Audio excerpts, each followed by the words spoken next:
This is it, the ultimate dimension for rest and stories, and it's called Sleepy Myths. The universe did not end with a bang. It ended with a sigh. Somewhere, in the endless stretch of galaxies and forgotten equations, Rick sat alone in the garage, watching the soft glow of a dying star flicker inside a glass bottle. The machines that once filled the air with restless noise were now murmuring in half-sleep, their hums softened, their lights dimmed to a tired pulse. Even the portals had grown still, their swirling green edges curled inward, like the eyelids of something that had finally decided to rest. There was no smoke tonight, no spark of invention, no manic brilliance. Only quiet, the kind of quiet that had a texture, thick, heavy, like air before a storm that never comes. Rick leaned back in his chair, hands folded, eyes tracing the faint pattern of light on the ceiling. The bottle on the table shimmered again, a tiny world trapped inside it. A fading star pulsed like a heartbeat that had forgotten its rhythm. He reached toward it but stopped halfway, fingers hovering just above the glass. The warmth of the light kissed his skin, and for a moment he felt small, smaller than he'd been in years.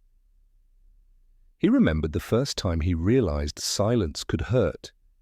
It had been on a night not much different from this, long before Morty, before portals, before the universes that split and multiplied like reflections in an infinite mirror. A night when he'd woken in his lab and realized that genius didn't echo. That brilliance, for all its shine, didn't hum like laughter did. That the sound of no one answering back could be louder than a collapsing sun. He exhaled, the sound thin, like a ghost passing through cloth. A quiet moment stretched through the room, deep and unbroken. It was almost beautiful, the way the stillness seemed alive, breathing gently, expanding and collapsing with the rhythm of his thoughts. Somewhere beyond the walls, crickets sang the kind of song that doesn't belong to any world, a gentle pulse between dimensions. The hum of the garage blended with it, soft as the memory of rain. Rick turned his head slightly, eyes landing on Morty's empty workstation. The boy's goggles were still there, one lens cracked, the other fogged, from some experiment they never finished. The old man let out a tired chuckle. "Guess you'd say I'm overthinking it again, huh, Morty?" The sound of his voice surprised him. It came out small, almost kind. He took another sip from the flask beside him, though tonight it wasn't filled with anything sharp, just water. His hand trembled slightly, not from age or fear, but from the kind of exhaustion that no sleep could fix. The type of tiredness that seeps into the bones when every world you've built starts whispering back to you.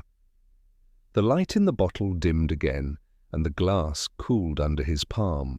He thought of all the universes that once existed within his reach, all the versions of himself that might be sitting in their own quiet garages, staring at their own dying stars.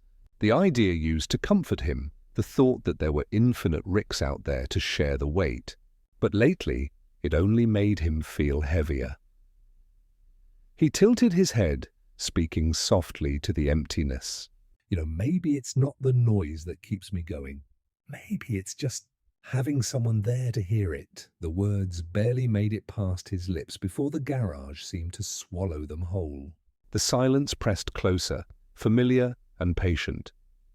He reached for a small remote on the desk, pressing a button out of habit.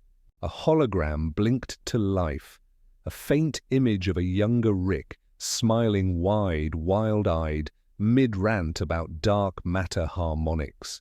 The projection flickered, repeating a few garbled phrases before freezing on a still frame. Rick stared at his own face, frozen in joy. It felt alien, like a photo of someone he used to know. He reached out and brushed his thumb across the hologram, distorting it for a moment. The smile warped, then reformed, like the past refusing to vanish completely. Guess you didn't know how quiet it'd get, huh? He whispered. How much you'd missed the noise. He looked around the garage, cluttered, timeless, but somehow smaller now. Every corner seemed to hold a memory, Morty laughing as he mixed chemicals wrong, Summer rolling her eyes, Beth standing at the door pretending not to care. The moments came back not in flashes but in warmth, each one a little breath of life rising from the dust. For the first time in a long time, Rick didn't push them away. He let the stillness stay, let the hums and flickers breathe. Somewhere in the quiet, something shifted. Not in the room, but inside him. Like a knot loosening.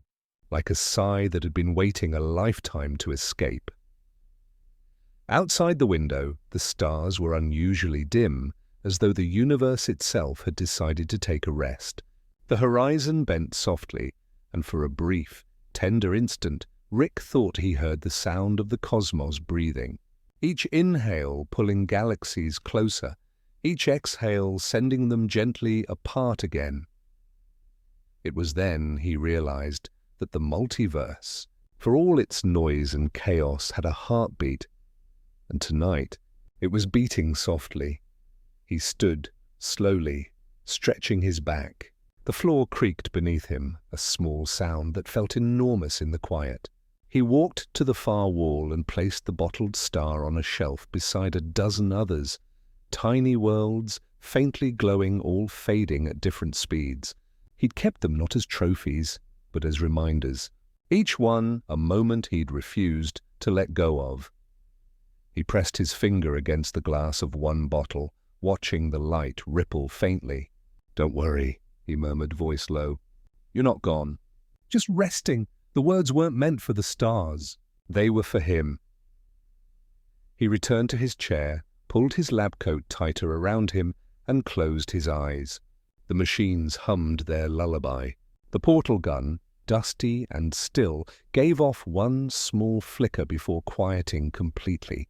Somewhere deep in the walls, the faint hum of a universe curled into a whisper. Rick listened to it all. The silence. The breath, the soft, trembling hums of everything that ever mattered. And for the first time in what felt like forever, he didn't feel the need to fix anything. He didn't calculate, didn't analyze, didn't run.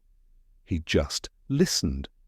And as he sat there, under the gentle light of a fading star, he realized that the quiet wasn't empty at all.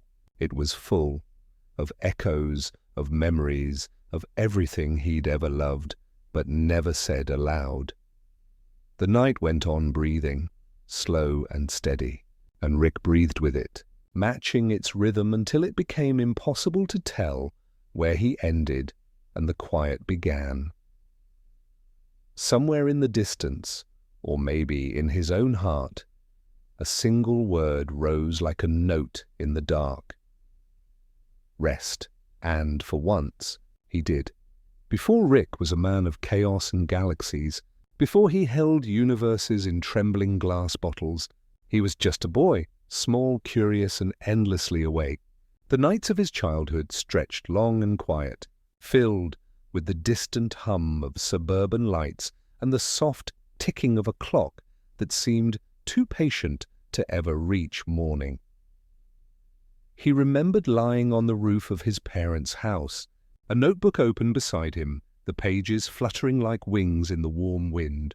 Above him, the stars were scattered, careless, beautiful, unreachable. He tried to count them once, got lost around 43, and decided it was better to name them instead. Each one got a word, a thought, a question. One he called why, another maybe. The stars never answered, but they listened. He could tell the other kids at school thought in stories, knights, superheroes, the usual childhood miracles. But Rick's dreams came in shapes, in silent symbols that danced behind his eyelids. Numbers that weren't numbers, equations that pulsed like living things. He didn't understand them then. He just knew they felt right. Like the language of the universe whispering secrets through his pencil. His mother used to find him asleep on the living room floor, notebooks scattered like fallen constellations. She would smile, brush his hair back and whisper, "You're dreaming too loud again, Ricky." He liked that idea, that dreams could make noise in those days. He hadn't yet learned that silence could carry a weight of its own. The world around him was simple, small, full of warmth. His father's voice distant but steady. His mother's laughter spilling softly through the kitchen window as she sang to herself. The smell of rain on concrete. The faint sound of the television humming somewhere in the background. All those little noises that make a childhood feel alive. And yet, even then, he felt something stretching beneath it all, like a hidden chord under the melody. A sense that the universe was too big to stay quiet forever. One night, when the sky was darker than usual, he saw something that didn't belong there. A flicker, not a shooting star, not a plane. Just a thin green shimmer at the edge of the atmosphere. It lasted only a moment, but it left behind a trail that burned itself into his thoughts. He ran inside, barefoot, shouting for his parents. But they didn't come.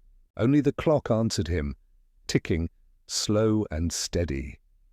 He went back outside, staring up, eyes wide and unblinking, heart fluttering with something new. Not fear, not even curiosity. It was closer to recognition, like the universe had blinked back at him. From that night on, Rick began to draw circles. Hundreds of them. Interlocking, overlapping, infinite. Portals, though he didn't know the word yet. He'd stare at them for hours, tracing their edges until his eyes blurred, imagining what might exist between one and the next. He began to believe that space wasn't just out there, it was in between. Between heartbeats, between words, between the seconds that fall like raindrops. At school, he tried to explain it once, tried to tell his teacher that time might be folding in on itself, that the stars could be mirrors instead of lights. She smiled politely, patted his shoulder. Sometimes, late at night, he'd talk to the stars out loud, whispering questions he couldn't ask anyone else. "What happens when we run out of sky?" he'd murmur. "Where do the dreams go when we wake up?" He never got an answer, but sometimes he swore he felt warmth in the air, like the cosmos was smiling faintly, keeping his secrets safe. One particular night, when the air was heavy with summer heat, he took his telescope to the roof again. The glass lenses were scratched, the metal slightly bent, but it didn't matter. He looked up through it anyway, squinting through the blur, until something shifted. For the briefest heartbeat, the sky wasn't sky at all. It was a doorway. He saw patterns moving like ripples underwater, colors he couldn't name, shapes that weren't shapes. It was gone before he could breathe, but it left a mark deep inside him, as though the universe had reached down and touched the edge of his soul. That night, Rick fell asleep holding his telescope, and when he dreamed, he saw himself, older, thinner, quieter, a man sitting in a dark garage holding a dying star in a bottle. He woke with tears on his face and no idea why. The dream clung to him, soft and stubborn. Over the next few years, he chased it, not out of sadness, but out of wonder. The idea that somewhere ahead he would meet that version of himself, that he'd build things that could hold light, that he'd find the voice behind the equations. He didn't know then that it would also mean loneliness, that the same curiosity that made him brilliant would also make him unreachable. But in those early days, before invention became escape, curiosity still felt like hope. Rick began staying up later, tinkering, building small machines that buzzed softly, spinning light into color. His room became a quiet galaxy of half-formed ideas. Sometimes he'd look at them glowing in the dark and imagine each one was alive, breathing like a sleeping friend. He never told anyone about the dream again, but sometimes when he stared into the night sky, he'd whisper, "I'll find you." He wasn't sure if he meant the stars or the man he'd seen, maybe both. Years later, when he finally did hold a dying star in his hand, when the garage was full of hums instead of lullabies, he would think back to that boy on the roof, the one who thought the stars could listen, and, for a brief, quiet moment, he'd almost believe the boy had been right. He'd whisper softly, "You were dreaming too loud again." "Kid!" The machines would hum in response, low, warm, and knowing. The boy who dreamed in equations was still somewhere inside him, counting stars that could never be counted, listening for whispers that might never come. And maybe that was enough. It was a quiet morning in the garage, that kind of stillness that feels heavy, like the air itself has chosen to rest. The hum of machines softened into something almost human, like breathing. Dust drifted lazily through thin beams of light. Rick sat among the quiet chaos, his eyes half open, his fingers moving on instinct more than intention. He wasn't building anything new. Not this time. He was rebuilding something old, something that had waited too long in the corner, forgotten under layers of neglect and memory. A portal gun, or at least what used to be one. Its casing was rusted, its circuits half dead, its once vivid glow reduced to a faint, Uncertain shimmer. He could almost hear the echoes of the worlds it had opened. Laughter, fear, silence, all tangled together in the residue of time. "Why are you working on that old thing again?" Morty asked, his voice a blend of curiosity and the sleepy tone of someone who had stayed up too late. Rick didn't answer right away. He was staring into the gun's broken lens, seeing his own reflection distorted across 100 tiny scratches. "Sometimes," he said finally, his voice soft, "you have to listen to the past to remember where the present is pointing." Morty blinked, confused but didn't press further. He'd learned by now that when Rick spoke like that, explanations only made things smaller. The old portal gun gave a weak pulse of green light. A tremor ran through the air, like a heartbeat trying to restart. And then slowly, with a sound somewhere between a sigh and a whisper, it came to life. The first portal opened on the far wall, not with the sharp, electric crackle they both expected, but with a soft, almost mournful hum. The edges shimmered faintly like candlelight seen through glass. Rick stepped closer, squinting. That's "Not how it's supposed to sound," he murmured. "Is it broken?" Morty asked. "No," Rick said quietly. It's remembering. The boy tilted his head. "Remembering what?" Rick didn't answer. He reached a hand toward the glowing oval, his fingertips brushing its surface. The portal didn't pull or resist. It simply rippled, as though acknowledging him. Then, gently, it drew both of them inside. The transition wasn't like traveling through space, it was like falling into a dream. On the other side, they found themselves standing in a world made entirely of echoes. The ground shimmered like water but held their weight. The sky was vast and silver-grey, filled with soft flashes of memory. Faces, places, voices, all dissolving as soon as they appeared. "Where?" "Are we?" Morty whispered. Rick looked around slowly. "Somewhere between time and memory," he said. "The gun's pulling up fragments of everywhere it's ever been used. The world was alive with sound, but not noise. Each tone carried a memory, a soft laugh, a gentle cry, a forgotten word. It wasn't frightening. It was beautiful." They walked through a field of light where the air hummed with stories. The sound of old adventures drifted like ghosts, the laughter of alternate selves, the footsteps of people they'd lost, the faint crackle of universes collapsing in slow motion. Every few steps, Rick's eyes softened, his usual sharpness melting into something far gentler. He saw flashes of faces he once knew, inventions that had failed, worlds that had faded quietly into dust. Morty watched him carefully. "You look "Different here," he said. Rick gave a small, tired smile. "Memories have better lighting," he replied. They stopped before a lake of liquid light.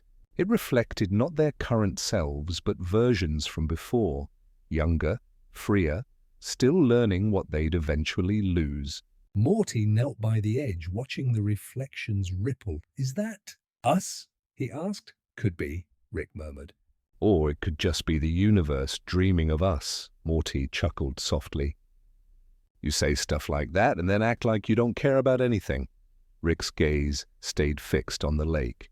"That's because caring hurts more when you can measure it," he said. A long pause followed, one of those silences that feels alive, filled with things left unsaid. The surface of the lake shimmered again, and suddenly Morty saw something, a memory that wasn't his. A younger Rick, sitting beside a woman with soft eyes. They were laughing, not the wild, cynical laughter he knew, but something small and genuine, the kind that comes from comfort. Then the vision flickered, and the lake went still. Morty turned to Rick, who hadn't moved. "Who was she?" he asked quietly. Rick exhaled. "Someone who taught me what silence feels like when it's kind." They stood there for a while, the hum of old portals whispering around them. Every sound seemed softer now, like the world was breathing slower, trying to fall asleep. After a while, Morty said, "You know, it's weird. "This place feels peaceful." Like it's not trying to be anything," Rick nodded slowly. "That's what memories do when you stop fighting them." He raised the old portal gun again, the light flickering faintly in his hand. The hum deepened, resonant and warm. Another portal began to open. Not ahead of them, but behind, like a door closing softly on the past. Morty looked up at him. "We're leaving." "Yeah," Rick said. "We can't stay in echoes forever." But before they stepped through, Morty turned back one last time. The lake had gone still again, but now it reflected stars. Thousands of them, soft and glowing. They weren't real stars, just memories of light. Yet somehow that made them feel even more precious. "Hey, Rick," Morty said, almost whispering. "Do you think memories fade when we stop visiting them?" Rick didn't answer immediately. He adjusted the portal gun, staring into the dim shimmer. "No," he said finally. "They just wait a little quieter." And with that, they stepped back through. The garage greeted them with its familiar hum. Everything looked the same, but the air felt different, lighter somehow. The machines buzzed softly, as if welcoming them back from a place that didn't exist. Rick set the old gun down carefully on the workbench. For a moment he just stared at it, lost in thought. Then, with a soft sigh, he reached into his pocket and pulled out a small shard of glass that had come loose during their journey. A fragment of the memory world, glowing faintly. He placed it in a jar beside the bottled star. Both lights flickered together, one green, one gold, humming in perfect, fragile harmony. Morty watched quietly. "What are you going to do with it?" Rick leaned back in his chair, closing his eyes. "Nothing," he said. "Not everything's meant to be fixed." The garage fell into silence again. But this time it didn't feel lonely. The machine's hum blended with the faint, melodic echo of the portals still fading from existence. It was like a lullaby, soft, slow, infinite. Morty leaned against the wall, watching the faint lights pulse in rhythm. "You ever miss those old worlds?" he asked. Rick smiled faintly without opening his eyes. "I don't miss worlds, Morty. I miss the quiet parts of them. The night deepened outside, and the last echoes of the portal faded into stillness. Somewhere, in the distance between universes, the sound of old portals continued, low, rhythmic, eternal, a heartbeat of forgotten light. And in that soft hum, both of them, the scientist and the boy found a silence they didn't need to fix. The next morning was so still it felt like the universe itself was holding its breath. The garage slept in half-light, tools resting where they'd fallen, metal surfaces breathing softly under the hum of the generator. Rick sat in the pilot's seat of the ship, a mug of something dark and steaming in his hand. He wasn't drunk, not really, just heavy, like thought had replaced blood. Morty was curled up beside the control console, dozing. His head tilted slightly toward the starlit window, his reflection faint and small. When he finally stirred, Rick was already powering up the ship. "Where are we going?" Morty asked, his voice groggy, slow. Rick didn't look at him. "Nowhere important," he said. "Just somewhere quiet." The ship lifted through layers of night, cutting soundlessly across the void. Outside, galaxies turned like slow gears, each one luminous, patient. They drifted past nebulae that pulsed like sleeping lungs, and the silence between stars grew wider, softer, more forgiving. After a long time, Morty said, "You ever get tired of it all? The traveling, the fighting, the running, from things that don't even chase us?" Rick's hands hovered over the controls. "I get tired of the noise," he admitted. "Not the motion, just the noise." The ship trembled gently as it passed through a fold in space-time, a thin veil of silver light that rippled like water. And then everything went quiet. no hum, no pulse, no background radiation. Just stillness. Morty looked up.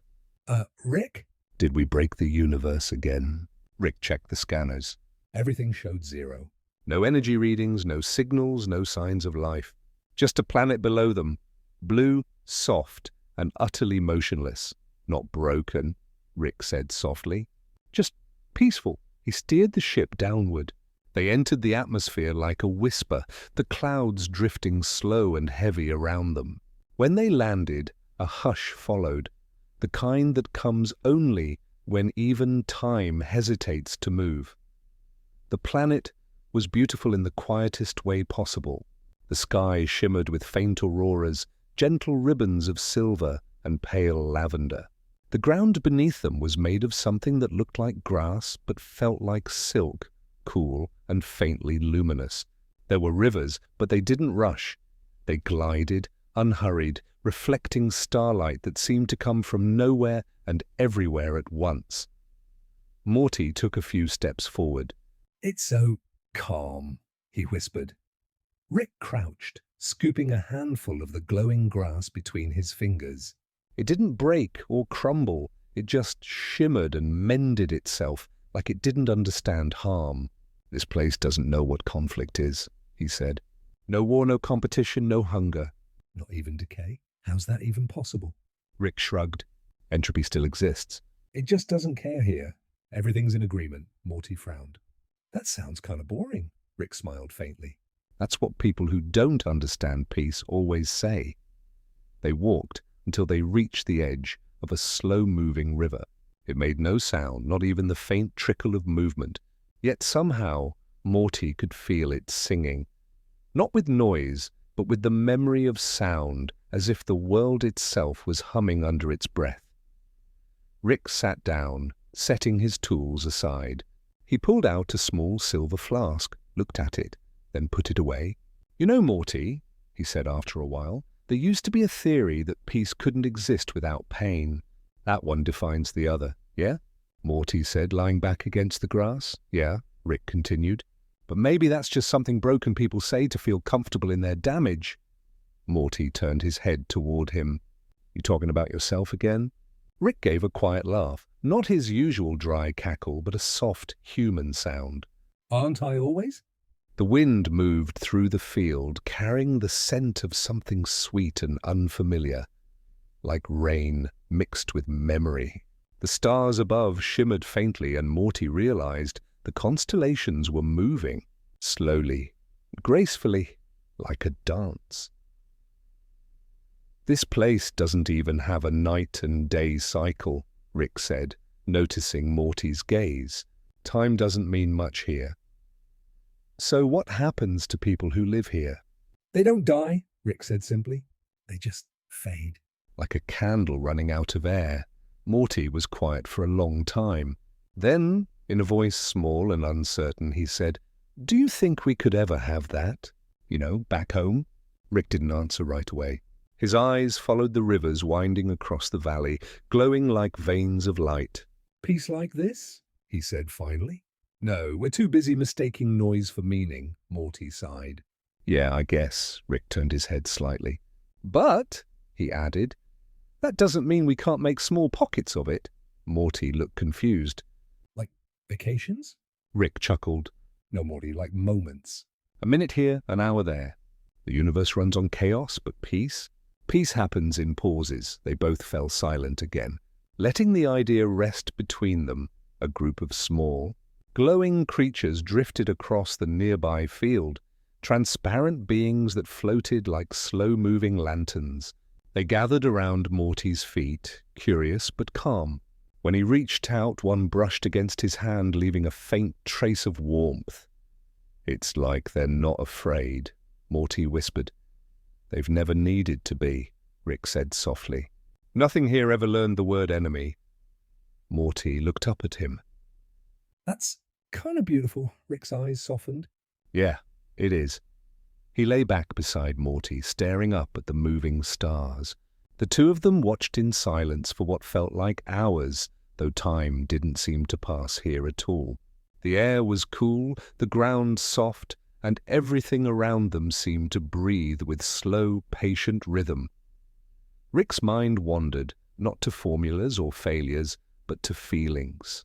To the first time he'd built something for someone other than himself. To the laughter he hadn't known he'd missed. To the quiet that used to scare him. "This place," he murmured, almost to himself. "It's what the universe would sound like if everyone stopped shouting." Morty tilted his head. "Do you think we could bring a piece of it back?" Rick smiled faintly, eyes half closed. "We already did, Morty. We're remembering it." The boy looked around one last time. The gentle rivers, the breathing grass, the stars that never blinked. He tried to memorize the stillness, the warmth of it, the way it made him feel weightless. As they prepared to leave, Morty hesitated. "Hey, Rick," he said quietly. "Do you think this place misses anyone when they're gone?" Rick paused at the ship's door. "Places like this don't miss, Morty," he said. "They remember." When the ship lifted off, the world below didn't react. The rivers kept gliding. The stars kept turning. But, for a moment, a faint shimmer pulsed across the planet's surface, as if acknowledging the brief presence of two travelers who had come not to conquer, but to listen. Back in space, Morty leaned against the glass, watching the soft blue planet fade behind them. "It didn't fight back," he said softly. Rick's voice was calm, almost tender. "Yeah, and that's what made it stronger than all the rest." The ship drifted on through the endless dark, and for the first time in a long time, neither of them said a word. The silence was perfect. It didn't demand. It didn't hurt. It simply was. Outside, the stars breathed slow and steady, like the heart of a universe that had finally learned to rest. The next time Rick opened his eyes, the stars outside weren't still anymore. They were flowing, not moving across space, but through it, as if reality had thinned into a translucent river. The ship wasn't flying so much as drifting, weightless in a current no one could see. Morty was asleep in the co-pilot seat, his face lit faintly by the reflections of galaxies outside. The ship's instruments blinked erratically, not from malfunction, but as if time itself had started skipping frames. Rick frowned, adjusted the phase stabilizers, then froze. There was something out there, a flicker in the dark, a shimmer shaped like a person. At first, he thought it was another hallucination, one of the cosmic echoes that haunted deep space travelers after too many sleepless nights. But then it moved closer. She was made of light, not glowing from within, but refracting every color the cosmos could dream up. Her form was human, yet impossible to define. a silhouette woven from starlight and memory. She didn't stand or float. She simply was existing with quiet certainty in the vacuum outside their ship. Rick whispered, "What the hell?" The figure raised a hand. Instantly, every sensor went silent. Gravity folded into itself. Morty stirred in his seat. "Rick?" Are we? Shh, Rick said. Don't move! Then the voice came. Not through speakers, not through air, but directly into their minds.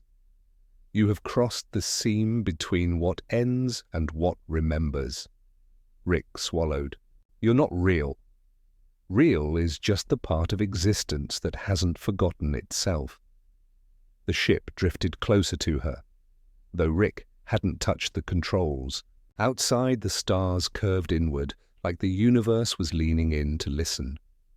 Morty blinked rapidly. "Rick, who is she?" Rick's expression was unreadable. "If I had to guess, A remnant. a consciousness left over from before matter cooled." "You understand what I am?" the voice said gently. "You have carried the equations in your sleep for longer than you realize." Rick's chest tightened.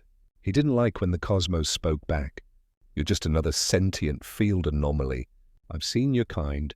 You talk in riddles, then collapse when observed." "Observation is a form of affection," she said, and her light shimmered faintly. "You observe to hold things in place, even the pain." Morty looked from her to Rick. "She's..." Kinda right, dude. Rick's glare could have broken glass. "Morty, please. Don't psychoanalyze me with cosmic poetry right now." But even as he said it, he couldn't look away.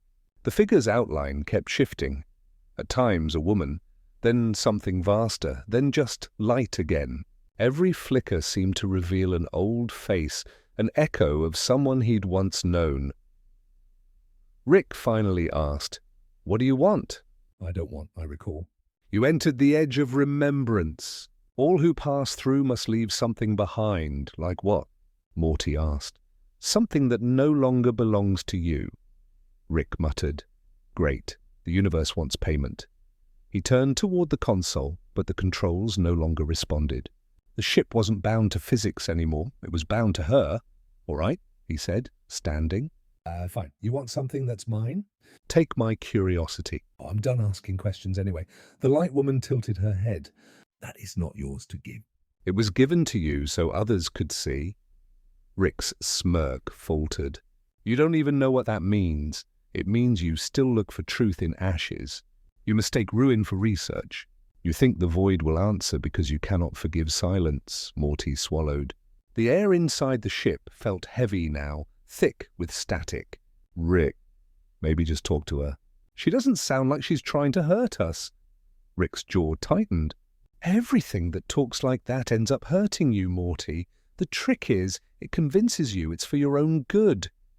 "You built machines to escape time," the woman said. "And when time stopped chasing you, you built pain to fill its place."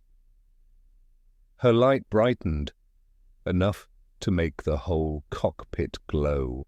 For a moment, Rick's face softened, illuminated by something that wasn't mechanical or cruel. He whispered, "Who are you?" The light pulsed once. I am what your kind once called the witness. "When stars were born, I watched. When they died, I remembered." I am the reflection of everything that refuses to disappear. Morty's voice trembled. "Why show yourself to us?" "'Cause he asked once what happens when nothing forgets." Rick's breath caught. A long-forgotten experiment surfaced in his mind. One he'd done centuries ago, before Morty, before the drink, before the loneliness calcified. He'd built a probe to reach the cosmic horizon and send back the last image of light escaping the universe. He never received a signal until now. "You're the probe," he said softly. "You learn to remember." The being smiled, though her face barely existed. I learned to feel memory as warmth. "And I found you again, lost among your own echoes." The ship's walls began to shimmer, patterns of light spreading like veins.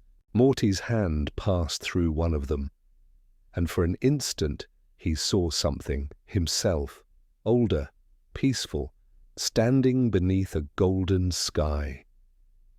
What was that? He gasped. A memory that hasn't happened yet, she said. This place folds cause and consequence like paper. Everything touches. Rick stared, the scientist in him straining to contain awe. You're saying the universe is conscious of its own past and future simultaneously? It is dreaming, she replied. And you are the part that refuses to wake up. A silence followed. Deep, infinite, aching. Morty looked at Rick. What's she talking about? Rick didn't answer. He was staring at the woman, eyes wet with something that wasn't quite sadness. If you know me that well, he said, then you know what I've lost. Loss is a kind of gravity. It keeps you from floating away. The light around her began to fade. Rick reached out, not to touch, but to hold on somehow. Wait, what happens to us now? You continue. That is your gift and your curse. But remember Rick Sanchez. Every universe you run from still remembers you. And then she was gone. The stars snapped back into place. The ship's hum returned. Gravity remembered itself. Morty rubbed his eyes. Did that actually happen? Rick didn't respond. He was staring at the console, at the blinking light that hadn't existed before. A small symbol was carved into the screen, a spiral of photons twisting inward. Yeah, Rick whispered. It happened. Morty leaned closer. What's that mark? Rick exhaled slowly. Proof that something impossible still cares. He turned away and for once didn't hide the tremor in his hands. Outside, the flow of stars began to calm. The universe exhaled, as if satisfied that something lost had been found again. In the reflection of the glass, Morty thought he saw her face once more, not in the sky, but in the faint light inside Rick's eyes, and for a fleeting second, it felt like even the dark was remembering how to glow. The ship floated in a quiet part of space, where even starlight seemed hesitant to intrude. Rick had been working for hours, or maybe days, depending on how time was flowing in this corner of the cosmos. Every tool clinked softly against metal. Every hum from the reactor sounded like a heartbeat that refused to stop. Morty sat nearby, half asleep, watching the faint glow from the strange crystal Rick had salvaged after their encounter with the woman of light. It pulsed slowly. As if breathing. Rick, Morty murmured. That thing's been flickering ever since we left. You sure it's not like dangerous? Rick grunted. Everything's dangerous, Morty, including not knowing what something is. He turned the crystal over in his hand. Within its translucent core, light bent in impossible directions. It wasn't merely glowing, it was reacting. Rick could feel the energy change depending on his mood, though he'd never admit it aloud. When he felt calm, the light softened. When his thoughts grew bitter, the glow dimmed, like a candle afraid of its own flame. Morty yawned. So what are you doing with it? Rick smirked faintly. Something stupid. My specialty. He placed the crystal into a small containment sphere, connected it to a power cell, and began constructing what looked like a handheld lantern. Wires coiled like veins, lights blinked like nerves learning to think. When he was done, he flicked a switch. The lantern came alive. It didn't just glow, it sang. A low, resonant hum filled the room, vibrating through their bones. The light it emitted wasn't white or yellow, but every color of memory. It painted the walls in stories they didn't remember living. Morty stared, mouth open. What, dude? That's beautiful. Rick didn't answer immediately. He just watched the glow. His reflection shimmered on its surface, fractured into fragments of expression. Sorrow, curiosity, exhaustion. It's more than a lamp, he said finally. It's a detector. Detector of what? Rick leaned back in his chair. Truth, Morty frowned. Huh? Rick smirked. Yeah, see, the crystal reacts to emotional honesty. It's entangled with the field we picked up near the luminous construct. That light being. When I lie, it dims. When I'm real, it brightens. Simple quantum empathy, Morty blinked. So it's like... A lie detector powered by your feelings? Rick snorted. Kid, if you just said that on your first try, we'd be 5 minutes richer. They both chuckled quietly. But when Morty reached out to touch it, the glow brightened instantly. Warm, gentle, alive. Rick raised an eyebrow. Huh, seems to like you, yeah? Morty smiled. Maybe because I'm not full of, cosmic regret or whatever. Maybe. The lantern floated upward, no longer obeying gravity. It hovered between them, pulsing faintly with a rhythm that matched their breathing. Rick turned away, pretending not to care, but something about that light was unsettling. Not in a fearful way, but in how honest it was. He couldn't hide behind cynicism when it was near. Every sarcastic comment, every bitter joke, the lantern could see through it. Hours passed. Morty eventually drifted to sleep, his head resting against the console. The lantern stayed near him, its glow steady, protective. Rick watched them both. He poured himself a drink, then set it aside. The hum of the ship felt almost peaceful now, syncing with the hum of the lantern. He spoke quietly, almost to himself. You know, Morty, there's something kind of messed up about this. I build an infinite number of machines, but the one that actually works is the one that tells me to stop lying. The lantern dimmed slightly, as if acknowledging the truth. Rick chuckled under his breath. Yeah, I get it. Honesty's healthy. Blah, blah, blah. But he couldn't shake the feeling that the lantern wasn't just reacting to him. It was learning from him. Every flicker carried a new subtlety, as though it understood sarcasm, guilt, or even tenderness. By the time Morty woke up, it had changed again. It now had small rings of light orbiting it, slow and rhythmic, like moons circling a kind heart. Morning, Rick, Morty mumbled. The lantern's still here? Yeah, didn't vanish like most miracles do. Morty smiled sleepily. It followed me when I went to lie down. I think it wanted to stay close, Rick sighed, rubbing his eyes. Don't anthropomorphize the damn thing. It's a photon resonance field, not a puppy, Morty shrugged. Still feels nice, though. They both sat in silence for a moment, the lantern glowing softly between them. Finally, Morty said, Hey, Rick, when was the last time you told the truth? Rick glanced at him. About what? About anything. Rick opened his mouth, ready to throw out a clever line, but before he could, the lantern flickered and dimmed. Morty noticed. See? Even it knows you're lying. Rick rolled his eyes, though his chest tightened slightly. Oh, great. Now I've got a floating therapist. The lantern pulsed, bright, then dim. Morty grinned. It doesn't like sarcasm either, Rick groaned, running a hand through his hair. You and that damn light are going to be the end of me. But later, when Morty wasn't looking, Rick watched it again. He couldn't help it. There was something mesmerizing about its rhythm. It wasn't random. It was alive. At one point, it drifted closer to him. He whispered, almost involuntarily, I miss her. The lantern flared with golden warmth, like sunrise through water. Rick froze, then smiled faintly. Guess that counts as truth? Morty stirred from his nap. What did you say? Nothing, Rick said quickly. The lantern dimmed again. Morty squinted. You're lying, Rick sighed. Morty, he looked down. Sometimes things hurt too much to say out loud. You get that? Morty nodded softly. Yeah, but saying them doesn't make them worse. It just means you're not carrying them alone. The lantern glowed brighter than ever. Pure, clear, unwavering light. It filled the room, reflecting in Rick's eyes, in Morty's, in the glass panels that looked out at the endless dark. Rick stared at it for a long time, then whispered, Guess the damn thing really does know truth when it sees it. The ship drifted silently onward, bathed in the faint hum of the lantern.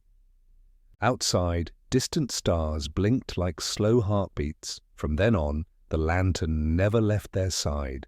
It followed them through dimensions, through battles, through silences. It would flicker when Rick grew distant, and blaze when he let himself feel something real. And though neither of them said it aloud, both began to understand the lantern wasn't a machine. It was a memory of light, a reflection of what honesty looks like when it refuses to die. Rick named it Luma. Morty just called it the Little Truth. And somewhere in the vast black beyond, the woman of light, or what remained of her, smiled faintly in the folds of time, knowing the glow had found a home. The ship slipped into the orbit of a planet wrapped in pale gold mist. From above, it looked like a sleeping eye, one great circle of dunes stretching endlessly beneath a shimmering veil of light. There were no cities, no oceans, no visible life, just quiet wind tracing patterns across the sand. Rick stood at the viewport, staring down. "Coordinates say it's uninhabited," he muttered. But the sensors keep picking up. "Sound?" Morty blinked. Sound from what? Rick frowned. "That's the question." He turned toward him, tone soft, but waited. You ready for one of the quiet ones, Morty? Morty shrugged. "After all this?" Yeah, I think I could use quiet. They descended slowly, the ship's thrusters stirring lazy spirals of dust. When the ramp lowered, a warm wind brushed against their faces. Dry, but not harsh. The air smelled faintly of ozone and memory, like a storm that had cried itself out centuries ago. Morty stepped forward first. The sand beneath his feet shimmered like glass under the setting light, and then he heard it. A faint whisper, almost imperceptible, like someone saying his name from very far away. Rick. "Did you hear that?" Rick paused. "Yeah, that's..." Not interference. They stood still. The wind rose again, and this time the whisper came clearer. Morty, it wasn't loud. It wasn't frightening. It was intimate. A voice shaped like recognition. Morty turned to Rick, his eyes wide. "It said my name." Rick's brow furrowed, but his voice was calm. Keep listening. Then another sound drifted through the air, softer, older. A name Rick hadn't heard spoken aloud in years. Diane. Rick's breath caught. He looked down at the sand, which was shifting faintly, glowing in small waves. Each grain shimmered when a name was spoken, as though memory itself was alive beneath the surface. Morty crouched, scooping up a handful. It felt light, almost weightless, and the grains hummed faintly in his palm. It's like the planet remembers everyone who's ever stepped here. Rick stared into the horizon, voice barely above a whisper. Or maybe everyone who's ever been forgotten. They walked in silence for a long while, the lantern Luma floating gently beside them.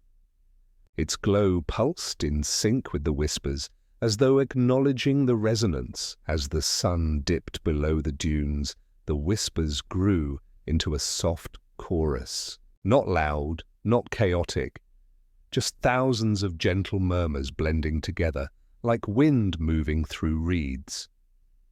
Rick stopped suddenly. Morty turned, concerned. "What's wrong?" Rick's expression was unreadable. "I heard her." "My wife?" Morty hesitated. "You mean..." Rick nodded. "Yeah, Diane." The name felt fragile on his tongue, like breaking a long-held silence. He knelt down and pressed his hand into the sand. The ground beneath it warmed instantly.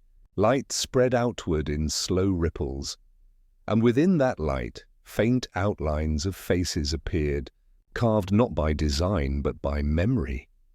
Diane's face flickered there for just a moment, not as she was when she died, but as she had looked the first time he made her laugh, that tiny knowing smile, the one that made him want to build universes just to see it again.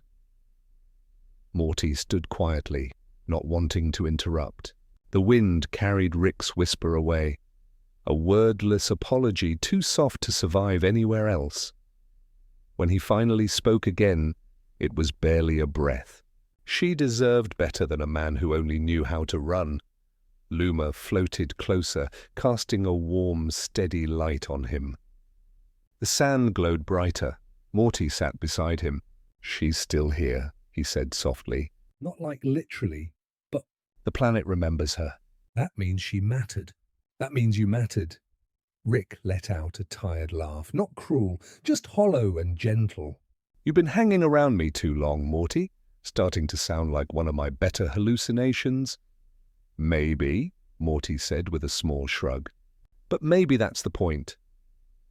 They stayed there for hours, listening to the wind carry their names: Rick, Morty, Diane, even a few that neither of them recognized. Names of strangers, of forgotten travelers, of beings long gone. The planet held them all equally, without judgment. Rick leaned back, letting the sand mold around him. "It's funny," he said. "All the universes I've seen, all the equations I've written, and the only place that really understands people is a desert that does nothing but listen."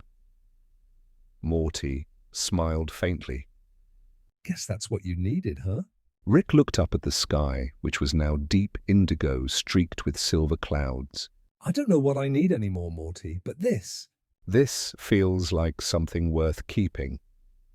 As they lay there, the planet continued whispering, sometimes saying their names, sometimes others. At one point, Morty heard a child's laugh, light and far away. He turned to Rick.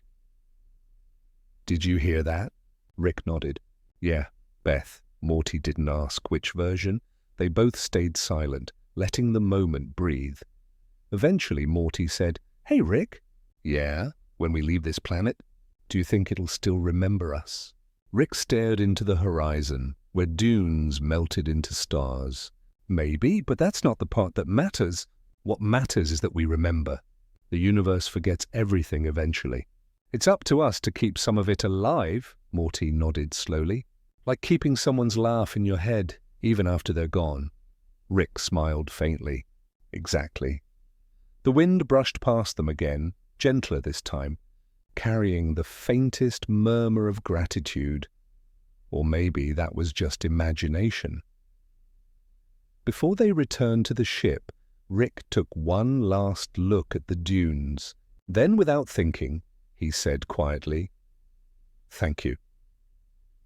The sand glowed brighter for a moment, then settled back into calm. When they lifted off, Morty looked back through the viewport. From above, he could still see the ripples of light shifting across the desert like waves of memory. Luma pulsed faintly, casting a reflection of their faces in the glass. Two travelers, both remembered, both changed, Rick whispered, almost too soft to hear. "Guess that's one planet I won't forget." The ship drifted upward into the dark, leaving behind a world that would forever whisper their names to the wind, not as ghosts, but as echoes of light, and somewhere far below, the planet sighed, a single word carried into eternity. Rest. The ship drifted between universes like a candle on quiet water. No coordinates, no destination. Just endless dark, pressing softly against the glass. Inside, the hum of the engine sounded almost like breathing. Slow, steady, alive. Rick sat in the pilot's chair, half asleep, half awake, watching the void slide past. The dashboard lights painted his face in soft gold and faded blue. Beside him, Morty had curled up on the co-pilot seat, wrapped in a thin blanket, Luma resting gently above his chest like a floating nightlight. For once, there was nothing to fix, no equations to chase, No emergency alarms. just stillness. Rick exhaled and leaned back, eyes half closed. "You know," he murmured, "I can't remember the last time the ship was this quiet." Morty stirred. Yeah, it's kind of nice, though. Nice, Rick repeated with a faint smirk. That's not a word I usually use for existential drift. Morty's voice came muffled through the blanket. You ever think maybe you don't need to go anywhere? Rick opened one eye, looked at him. That's a dangerous thought, Morty. Standing still's the fastest way to realize how lost you really are. Morty sat up slightly, rubbing his eyes. Maybe? Or maybe it's the only way to realize you're not lost at all. Rick didn't respond. The hum of the ship filled the space between them. Rhythmic, steady, almost hypnotic. Outside, stars were stretched into ribbons of soft light, like threads being slowly pulled from an old sweater. Somewhere beyond the windows, universes rose and fell in quiet rhythm. Morty leaned back against the seat, eyes wandering. You ever notice, he said softly, how the ship hums in the same tone no matter what universe we're in? Like it's its own kind of music, Rick smiled faintly. You're starting to sound like me after 2 bottles. Maybe that's not such a bad thing, Morty said. Rick laughed, a small, real laugh. Careful, kid. Empathy's contagious. The sound of laughter hung there for a moment, gentle and human, before fading back into the hum. Luma floated toward the window and dimmed itself, casting a soft circle of light on the metal floor. In that faint glow, dust motes drifted lazily. Slow stars inside a smaller galaxy. Rick stared at them quiet for a long while. You know, he said eventually, I used to hate nights like this. The ones that felt too still.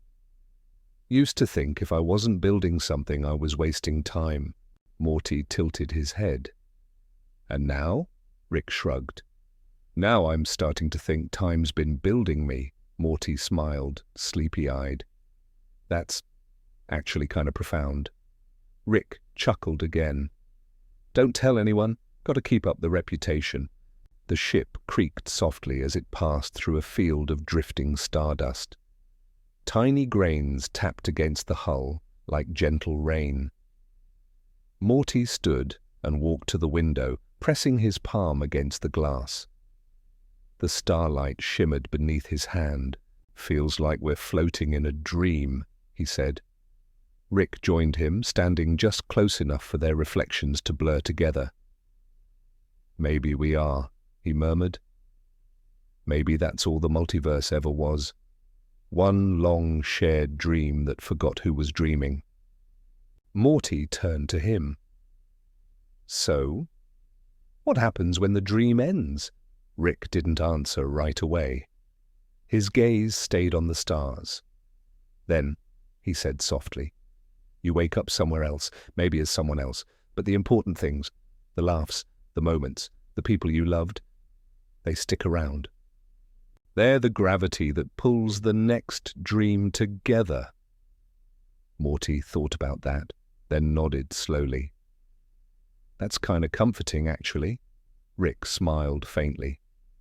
It should be. The ship drifted on, engines whispering. Luma pulsed faintly near the ceiling, mimicking a heartbeat. Morty sat back down, pulling his blanket around his shoulders. Rick? Yeah? Do you think we'll ever stop traveling? Rick rubbed his temple, eyes distant. Traveling's what I do, Morty. It's what I'm good at.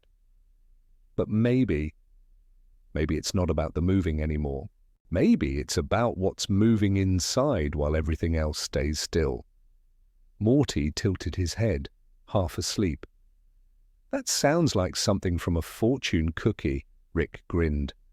Yeah, well, maybe fortune cookies are smarter than they look. They both laughed quietly. Then came another long silence, but it wasn't uncomfortable. It was the kind that fills a room with trust, the kind that means everything that needs to be said already has been. Rick stood up, walked over to one of the storage compartments and opened it. Inside was a small metal flask, a little dented, covered in scratches. He unscrewed the cap and took a slow sip before passing it to Morty. Morty sniffed it, then made a face. "Still tastes like sadness," Rick chuckled. "Yeah, that's the secret ingredient." Morty took a cautious sip, anyway, grimacing, then laughed. "Still better than that alien coffee from Universe 372. "Don't remind me," Rick said. "I can still taste the tentacles." They sat together again, sharing the flask in quiet rhythm, trading small memories instead of big adventures. The first portal they built together, that one universe where time ran backward, the moment Morty accidentally invented interdimensional toast. Each story ended softer than it began, like old songs they didn't need to finish. Eventually, Morty leaned his head against the window. "Hey, Rick." "Yeah?" "I think I'm finally starting to get why you love this ship so much. It's like, no matter how far we go, it always feels like home." Rick looked at him, eyes softening. "You're right, Morty. It's not the ship, it's who's inside it." Morty smiled, eyes fluttering shut. "That's actually really nice." Rick watched him drift off, the blanket slipping slightly from his shoulder. He reached over and adjusted it carefully, making sure Morty's face stayed in the warm light. Then he sat back, gazing out at the stars, thousands of them, all whispering softly against the dark. For the first time in a long time, Rick felt something gentle in his chest. Not pride, not pain, just quiet gratitude. He raised the flask in a small toast to no one and murmured, "To the last night in the ship." The stars outside flickered as if they understood. Luma dimmed to its lowest glow, syncing its pulse with Morty's breathing. Rick closed his eyes. The hum of the engine became softer, slower, almost like a lullaby. He leaned back, letting himself rest for once. No equations tonight. No universes to escape. Just two travelers suspended in quiet between everything they'd ever run from. Outside, a single star burned brighter, reflecting faintly off the glass. A reminder that even in the deepest dark, something small and constant always stays. And as the ship drifted onward through the sleeping multiverse, the sound of Rick's quiet laughter blended perfectly with the hum of the stars. The hum of the ship faded into silence. For the first time in what felt like centuries, Rick slept deeply. Not the half-sleep of exhaustion or drink, but the kind of sleep that drifts through memory, a descent into a quieter universe inside his own mind. He dreamed of light. Not the cold glow of stars or portals, but the warm kind. Morning sunlight on a kitchen table, dust swirling in slow golden spirals. He was young again. His hair was darker, his hands steadier, his eyes not yet tired of everything. A woman stood at the counter, humming softly, while pouring coffee into 2 mugs. Her back was to him, but he knew the curve of her shoulders, the rhythm of her movements. "Diane!" Rick tried to speak, but his voice caught. The air felt thick, like syrup, like the dream itself didn't want him to break the silence. Diane turned, smiling.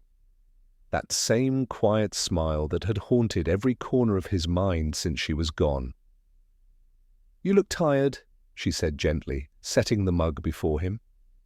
Rick stared at it, at the steam curling upward. "Yeah," he muttered. "You could say that." She sat across from him. "Still running?" He looked up sharply. "Running? I'm exploring, Diane. I'm fixing the universe." Diane tilted her head. "The universe or yourself?" He opened his mouth to reply, but nothing came out. The silence that followed was both soft and cruel.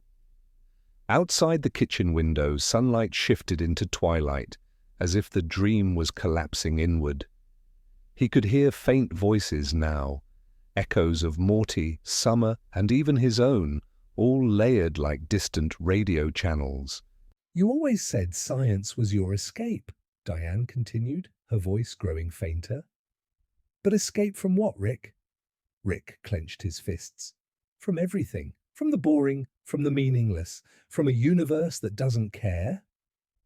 And did it work? Rick looked away. The sunlight flickered. I don't know anymore. Diane leaned forward, her eyes filled with the same softness that once made him believe the world could be kind.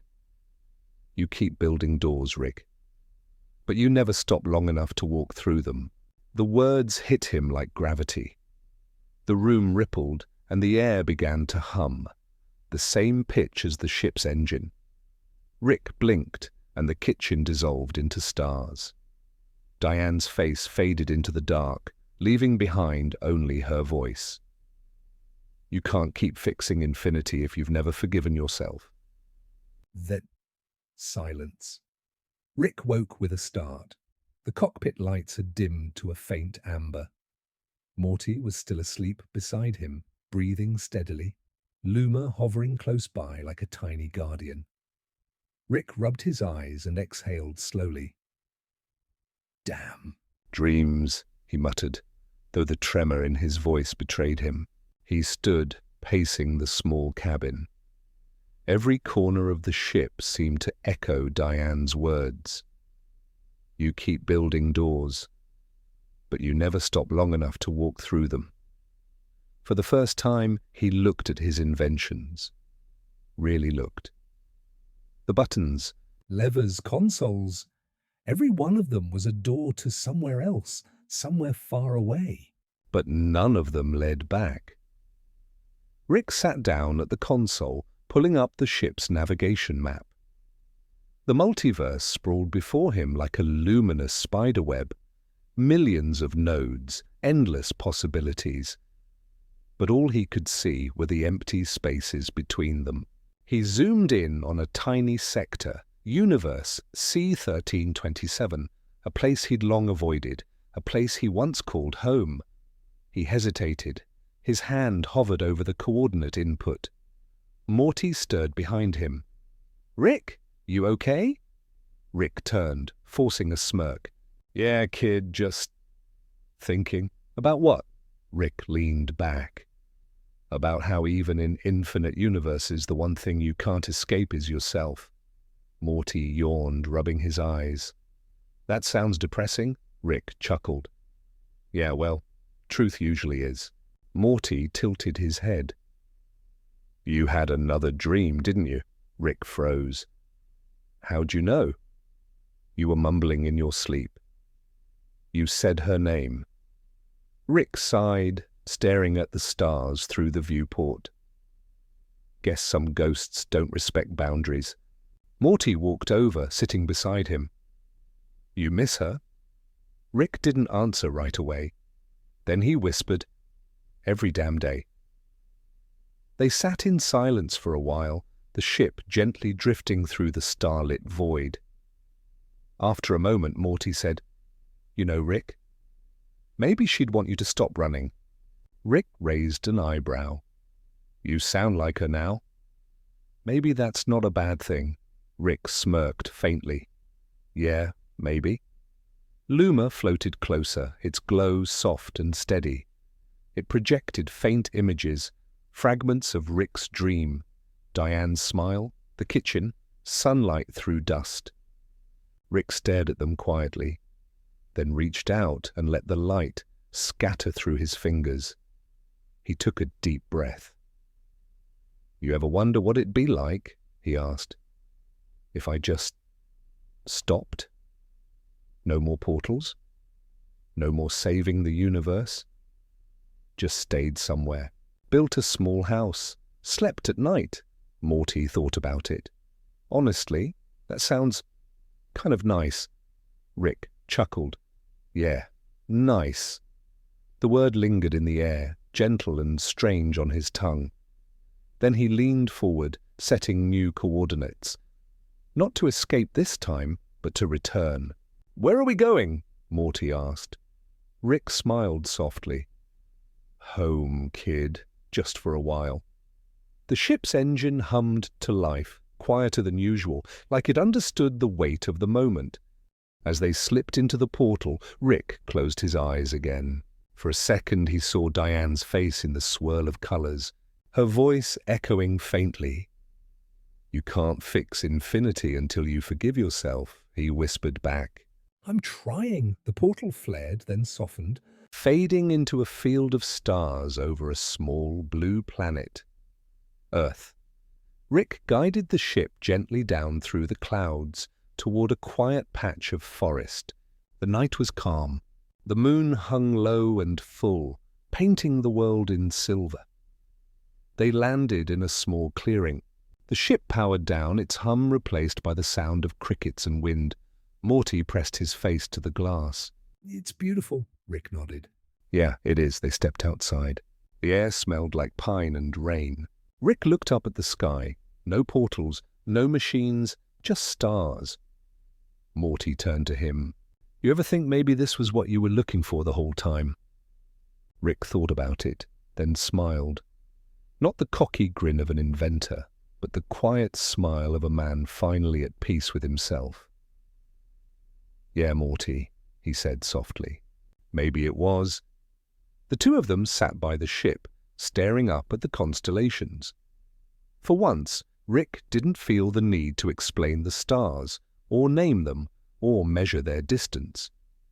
He just let them be, and in that stillness, or in that rare, fragile calm, Rick Sanchez, the man who conquered infinity, finally allowed himself to rest.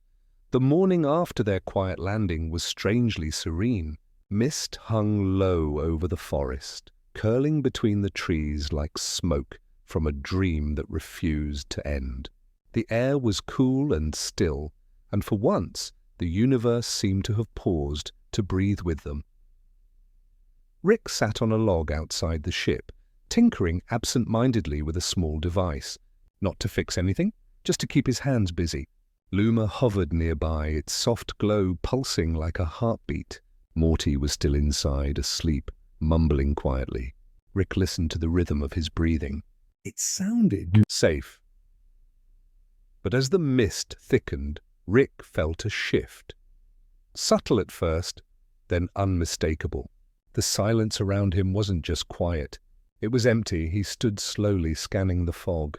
"Morty?" he called. His voice came out smaller than he meant it to. No answer. He walked to the ship and leaned inside. The bed where Morty had been sleeping was unmade but empty. His jacket still hung on the seat. His shoes sat by the hatch. But Morty himself was gone. "Morty," Rick said again, louder this time, forcing the word into the fog. "Kid, this isn't funny." Luma flickered nervously, circling Rick like a firefly lost in panic. Its glow dimmed, then brightened, a pattern Rick had never seen before. He frowned. "You sensing something?" The little orb pulsed twice, then drifted out into the trees. Rick followed. The deeper he went, the thicker the mist grew. Shapes shifted within it. Half-formed memories, flickers of color, whispers that sounded like laughter. Familiar laughter. "Morty's," Rick froze. "Morty?" A shadow passed just ahead, small, slouched, unmistakable. Morty's silhouette. Rick ran forward, heart pounding. "Hey, Morty!" "Wait up!" But as he reached out, his hand cut through nothing but vapor. The figure dissolved, scattering like smoke. He stood there, breathing hard, surrounded by silence. Only the echo of Morty's voice lingered. Faint, gentle, like a lullaby through static. "Rick." "You don't have to chase me." Rick spun around. "Where are you, Morty?" The voice came again, closer this time, but softer. "You don't have to find me." "You already did?" Rick's throat tightened. What the hell does that mean? But even as he spoke, he began to understand. The mist shimmered, revealing fragments, moments, frozen in air. Morty laughing beside him in the ship. Morty falling asleep against the window. Morty holding the glowing lantern he'd built, its light reflecting in his eyes. And then Rick remembered something. The dream from before. Diane's voice, telling him that he couldn't fix infinity without forgiveness. He looked down. The lantern was there at his feet, glowing faintly. Morty's creation. The one that pulsed brighter whenever Rick told the truth. Now it flickered weakly, almost gone out. Rick picked it up. Morty, he whispered. If this is some weird dream dimension crap, I swear to... The lantern pulsed once, faint but clear. Rick stopped, and then he realized Morty hadn't been taken. He hadn't disappeared. This was something else, something slower, a gentle erasure, the kind that happens when the universe decides it's time to rest. The voice came again, tender as breath. You don't have to fix this, Rick. It's okay. Rick shook his head violently. No, don't give me that sleep therapy crap, Morty. You're real, all right? You're here. But even as he spoke, the edges of the world began to soften. The trees looked like watercolor now, the ground fading beneath his feet. Rick dropped to his knees, clutching the lantern. Don't you dare fade on me, kid. The mist swirled. The light pulsed one last time, brighter than before, then steadied. Morty's voice came again, but now it was everywhere. You taught me everything, Rick, even how to say goodbye. Rick gritted his teeth, tears threatening to form. I never wanted you to learn that. You didn't have to want it, the voice said. You just had to feel it. The mist began to clear slightly, and for a heartbeat, Rick saw Morty standing before him, not scared, not sad, just peaceful. He smiled, that same small, quiet smile that had once made even Rick believe the universe wasn't all bad. Rick reached out, and for a moment he felt warmth, the ghost of Morty's hand in his. Goodbye. Rick! Rick shook his head, whispering, No, not goodbye. Never goodbye, Morty smiled. Then call it good rest. And then he was gone. The mist settled. The forest was silent again. The lantern, still in Rick's hands, glowed brighter than ever, its light steady, calm. Rick sat there for a long time, staring into it. His reflection shimmered on its glass. Tired, broken, but somehow peaceful, he finally spoke, voice trembling. You little bastard. You figured it out before I did, the light pulsed, as if in response. Rick chuckled through his tears. Yeah, okay. I get it now. He looked up at the sky. Dawn was breaking, pale and soft, spreading warmth across the clearing. The kind of light that didn't blind or demand attention. The kind that simply existed. For the first time in forever, Rick didn't feel the urge to analyze it, to measure its photons or trace its spectrum. He just sat there, watching.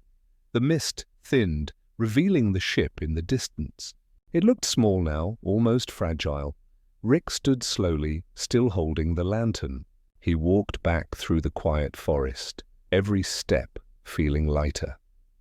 As he reached the ship, he placed the lantern on the dashboard. It glowed steadily, casting a warm golden hue across the controls. He sat in the pilot's chair, resting his head against the seat. Guess this is what you meant, huh, Morty? He murmured. Not everything has to end with an explosion. He smiled softly. The ship's console flickered on its own, displaying a message, one that hadn't been programmed by him. It was just 2 words, glowing faintly on the screen. Sleep well.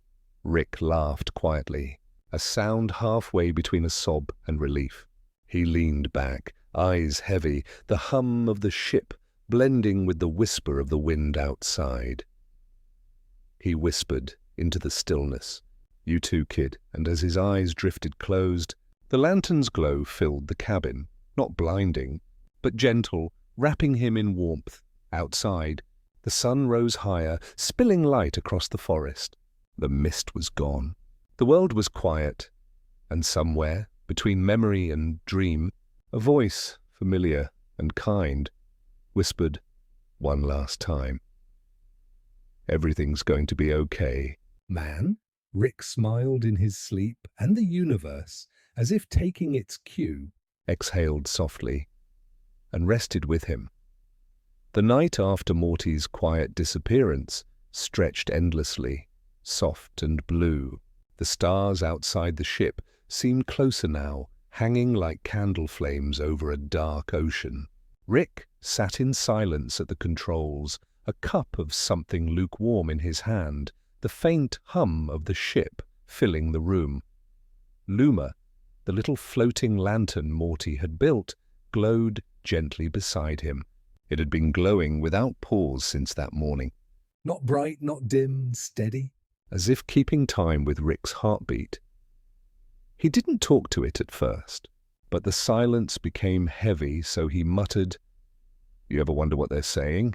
The orb drifted toward the window, pulsing faintly as if listening. Rick stared at the stars. All that light. Billions of years crossing nothingness just to hit our eyes for half a second. Seems like a lot of trouble for silence. He rubbed his temple, the skin beneath his eyes dark from sleeplessness. Maybe it's not silence, though. Maybe it's, I don't know, music we don't know how to hear yet. That thought stuck in his mind like an echo that refused to fade. Music we don't know how to hear yet. He stood up suddenly, pacing the small cabin. The ship felt too small, too filled with ghosts. Morty's laughter still lingered in the corners. The smell of engine oil and old paper notebooks. The low hum of the ship almost felt alive, like breath beneath metal. Rick ran a hand through his hair. "All right, kid," he said softly to the empty air. "You wanted me to listen differently, right?" Fine, let's see what that means. He dug through the storage compartments. Wires, old converters, even a cracked helmet from some forgotten mission. After a while, he found what he was looking for, a small frequency transducer, something he'd once used to measure cosmic background noise. He set it on the console, connecting a few stray cables, tapping the side of Luma for light. "Let's see what you've been hiding, universe." When the device powered on, the speakers filled with static, the same cosmic hiss every scientist had heard since radio telescopes were born. But Rick didn't stop there. He twisted the dials slowly, narrowing the signal, amplifying wavelengths until the hiss thinned into something delicate. A low tone emerged. Then another.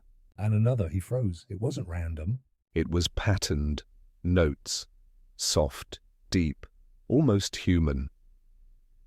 He turned the gain higher, and suddenly the cabin was filled with a hum so warm and rich it felt alive. The stars outside shimmered faintly as if responding to their own song. Rick leaned forward, stunned. No way. He kept adjusting the machine, isolating frequencies from specific regions of the sky. Each section of space had its own tone, some higher, some lower, and when layered together they formed a slow, haunting harmony. It wasn't noise. It was a chorus, Rick whispered. The stars. They're singing back. He sat there, unmoving, as the sound wrapped around him. It wasn't music you could dance to. It was the kind that settled into the soul, the kind that made you forget where your body ended and everything else began. He felt something deep in his chest, a gentle ache, like remembering a song from childhood. The ship's reflection gleamed on the window, and in the glass he almost thought he saw Morty's shape sitting beside him, head tilted, eyes half-lidded, smiling faintly. Rick smiled back, quietly. "Yeah, kid, you'd like this one." He let the music play for hours. He didn't record it, didn't analyze it. He just listened. Every so often Luma would pulse softly as if in rhythm. Rick noticed that when he closed his eyes, the tones became colors, deep indigo for bass, soft amber for mid-tones, and pale white for high notes. The universe was painting through sound, blending time and light and memory into something whole. He drifted somewhere between waking and dreaming. In that haze, the voice of Diane echoed faintly. "You never stopped listening to the noise." Rick, you just forgot to hear the music. When he opened his eyes again, The stars seemed different. Not just faraway suns, but living things breathing in slow cosmic rhythm. He realized how small his machines were, how loud his mind had always been. For the first time in decades, Rick felt quiet inside. He spoke softly, as though to the universe itself. "You win, all right? You're bigger than me. You always were." The stars didn't answer. They just kept singing, and maybe that was the answer. Rick leaned back in his chair. The sound filled every corner of the cabin. He noticed that one frequency, one single tone, seemed to pulse faintly in sync with Luma's glow. Curious, he isolated it. It was a faint hum, higher than the others, but beneath it there was a pattern, a rhythm that matched the cadence of Morty's old laughter. Rick chuckled quietly. "No way! You really did leave your mark everywhere, didn't you, kid?" He turned the gain down slightly, letting the music become distant again.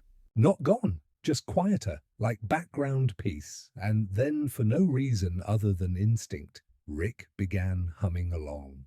Off-key, low, gravelly. But it fit. Somehow, it fit. The ship hummed in harmony. Outside, galaxies shimmered like lanterns floating on an infinite sea, each one giving off its note, soft and eternal. Rick closed his eyes again and whispered, "You know what, Morty?" "I think I finally get it." He thought of all the places they'd been. The chaos, the laughter, the pain. Every memory was just another tone in the same grand harmony. None of it wasted. None of it lost. Just part of a song too large for one lifetime to hear. Luma flickered gently, as though agreeing. Rick smiled and reached out, tapping the little light. "Good job, partner. You're a hell of a listener." He stood, stretched, and turned the ship's engines off completely. For once he wanted no noise except the sound of the stars. The silence that followed wasn't empty anymore. It was full. He floated to the back of the ship and poured himself another cup of the lukewarm whatever it was. Then he sat cross-legged on the floor, eyes half closed, letting the starlight spill through the window. Somewhere out there, the universe sang softly to itself.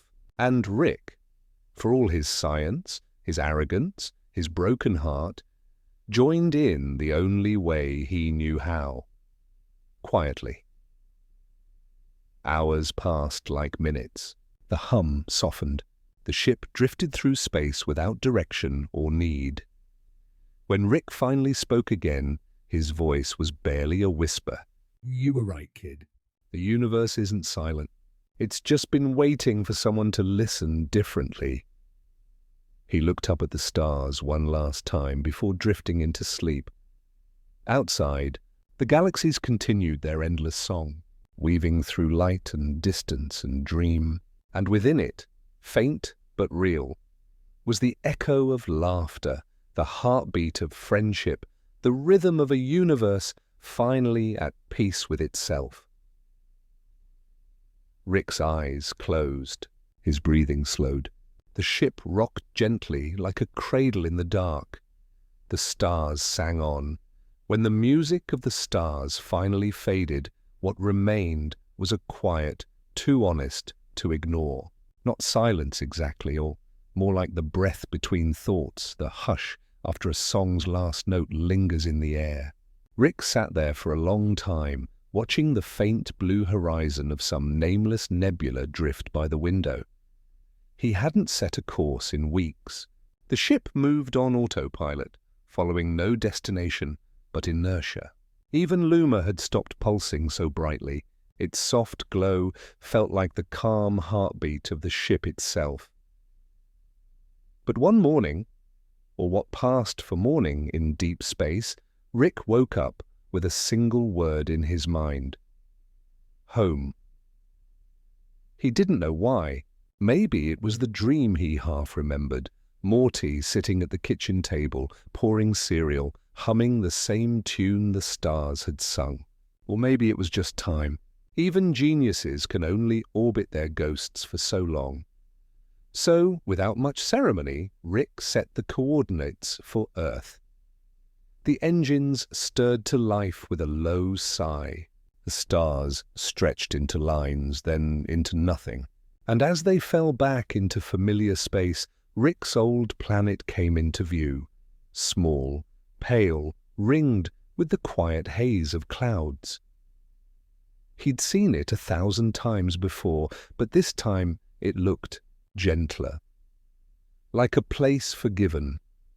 The ship landed behind the Smith family house, in the patch of grass that still bore faint scorch marks from earlier adventures. Rick sat in the pilot's seat for a while, hands still on the console. He didn't rush to open the hatch. He just listened. To the creak of metal cooling, to the small hum of Luma, to the ache of his own heartbeat.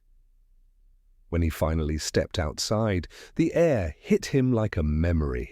Earth air, slightly damp, full of dirt and dust and the faint smell of leaves. The kind of smell you don't realize you've missed until it's gone too long. The house looked almost the same. A little older, maybe. The paint on the siding was chipped and the back porch light flickered faintly. Rick stood there, staring, not moving. He thought he might hear voices. Summer complaining, Jerry fumbling, Beth laughing, Morty running up with that awkward grin. But there was nothing. Only wind. Still, when he walked inside, it didn't feel empty. The first thing he noticed was the dust. It hung in the air like a slow snowfall, catching light from the windows. The furniture was just as they'd left it, a couch with a sunken cushion, a table with coffee stains shaped like distant galaxies. Rick wandered from room to room, fingers brushing over surfaces. Every object had a kind of presence, as if the house remembered every sound it had once held. He could almost hear echoes of laughter, the clink of glasses, the occasional frustrated sigh. He sat down in his old chair at the kitchen table. It creaked the same way it always had. On the counter sat an empty mug, Morty's favorite one with the chipped handle. Rick stared at it for a long time. He whispered, "You always left it half full, didn't you?" Never finished anything? He smiled, a small, weary smile. Guess I'm not one to talk. Luma floated near the ceiling, casting soft circles of light across the walls. Rick reached into his pocket and pulled out a small device, the same one that had turned starlight into music. He set it on the table and powered it on. At first, there was only static. Then faintly, the same harmony he'd heard among the stars. It filled the kitchen softly, curling around the dust and sunlight like a breath. Rick closed his eyes and leaned back. For a moment, it felt like the house itself was breathing with him. He remembered mornings like this. The smell of coffee, the faint hum of machines in the garage, the sound of Morty's sneakers squeaking on tile. He remembered the arguments too and the silences that followed them. But now, all of it seemed softened, like memories wrapped in cotton. After a while, he stood and walked to the window. The world outside was still. The same trees, the same lawn, the same endless sky. But something inside him had shifted. He whispered, "You were right, kid. There's more music in quiet places than I ever realized." For a long time, he just stood there, watching the breeze stir the leaves. Then, with a small sigh, he walked toward the garage. The door creaked open, releasing a smell of oil, dust, and old metal. The same smell it had always had, a mix of work and regret. Tools lay scattered across the benches, blueprints half finished. On the main work table sat the portal gun, cracked, but still gleaming faintly under the dim light. Rick picked it up. It was heavier than he remembered. He turned it over in his hands, thumb brushing against the trigger. Then, instead of activating it, he set it down carefully. He pulled up a small chair and sat beside it. The hum of Luma joined him again, floating nearby like a loyal dog. Rick took a deep breath. "Morty," he said softly. "I think I get it now." The words came slower, as if the air itself resisted their weight. All those universes, all those versions of us, none of it mattered if we never came home. Not to a place, but to a feeling. To the moments that were simple and small. To... He paused, searching for the right word. To each other. He rested his elbows on his knees and stared at the floor. The silence stretched out, gentle and full. Somewhere in the distance, a clock ticked softly, a sound he hadn't heard in years. Time moving forward, one quiet second at a time. Rick whispered, "You'd tell me to stop overthinking it. You'd say, come on, Rick, just Be here." He smiled again, smaller this time. "Yeah, kid, I'm here." He sat there until the light outside shifted to dusk. The sky glowed orange, then purple, then deep blue. When night finally settled, Rick reached out and powered off the machine on the table. The music stopped, leaving behind a soft ringing in his ears, like an after-image of sound. He stood, stretched, and turned toward the door. Before leaving the garage, he looked back one last time. The portal gun gleamed faintly in the moonlight, like a memory refusing to fade. "Don't worry," he murmured. "I'm not running anymore." He walked back into the house. The air was cool, quiet. Luma followed, dimming its glow to match the darkness. Rick poured himself a glass of water and sat down again at the table. He took a sip and exhaled slowly. It tasted like earth. Plain, imperfect, real. The wind brushed through the open window, carrying the faint sound of night. Crickets, distant cars, life continuing. Rick leaned back and closed his eyes. For the first time in forever, he didn't feel like the smartest man in the universe. He just felt human. Somewhere inside the silence, he thought he heard Morty's voice again. Faint, half-dreamed. "It's okay, Rick. You can rest now," Rick smiled, eyes still closed. "Yeah, kid," he whispered. Maybe I finally can. Outside, the stars blinked softly above the quiet house, and for the first time in years, Rick Sanchez didn't need to chase them. He just listened. To the wind, to the world, to the space between heartbeats. The night went on gently, without hurry, without noise. Everything was still. Rick woke before dawn. The house was still, suspended in that tender silence that only exists before the first bird dares to sing. He didn't open his eyes right away. For a while he just listened to the gentle hum of the refrigerator, the creak of wood shifting in the cool air, the quiet rhythm of his own breathing. There was something new in the air. Not noise, but presence, a softness, the kind of peace that comes after years of restless travel when the universe finally lets you stop running. When Rick finally sat up, the world outside the window was drenched in the faintest silver, the first suggestion of morning. He could see the outline of trees, the faint glow of dew on grass, and beyond that the horizon, waiting, patient, golden.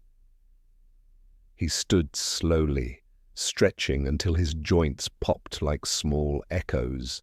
His body felt older today, but lighter somehow, like the gravity that once pinned him to endless guilt had eased its hold. In the kitchen, he found the mug he'd left on the table last night, the one with the chipped handle, Morty's favorite. He filled it with water instead of whiskey. The sound of the tap running was strangely comforting, like a song he hadn't realized he knew by heart. He took a sip, leaned on the counter, and stared out the window as the first light broke the horizon. It poured across the backyard like liquid gold, touching every blade of grass, every fallen leaf, every tiny imperfection. And in that light, Rick saw dust motes floating, tiny galaxies suspended mid-air. He reached out instinctively, as though he could touch them, hold them still, mourning. "Kid," he whispered softly, to no one in particular. He could almost hear Morty's sleepy mumble in reply, the way he'd drag his feet down the stairs. Rubbing his eyes, asking, "What are we doing today, Rick?" Rick smiled faintly. "Nothing, Morty, we're doing nothing." "And that's?" That's enough. The words hung there, half prayer, half confession. He stepped outside barefoot, the grass cool beneath his feet. The sky was opening now, pale blues fading into amber. He watched a bird swoop low over the fence, then disappear into the light. The air smelled of earth and something sweet. Maybe the lilac bush Beth had planted years ago, still blooming without anyone noticing. Rick sat on the back porch steps, the mug warm in his hands. For the first time in longer than he could remember, he felt like the world didn't need saving. It just needed noticing.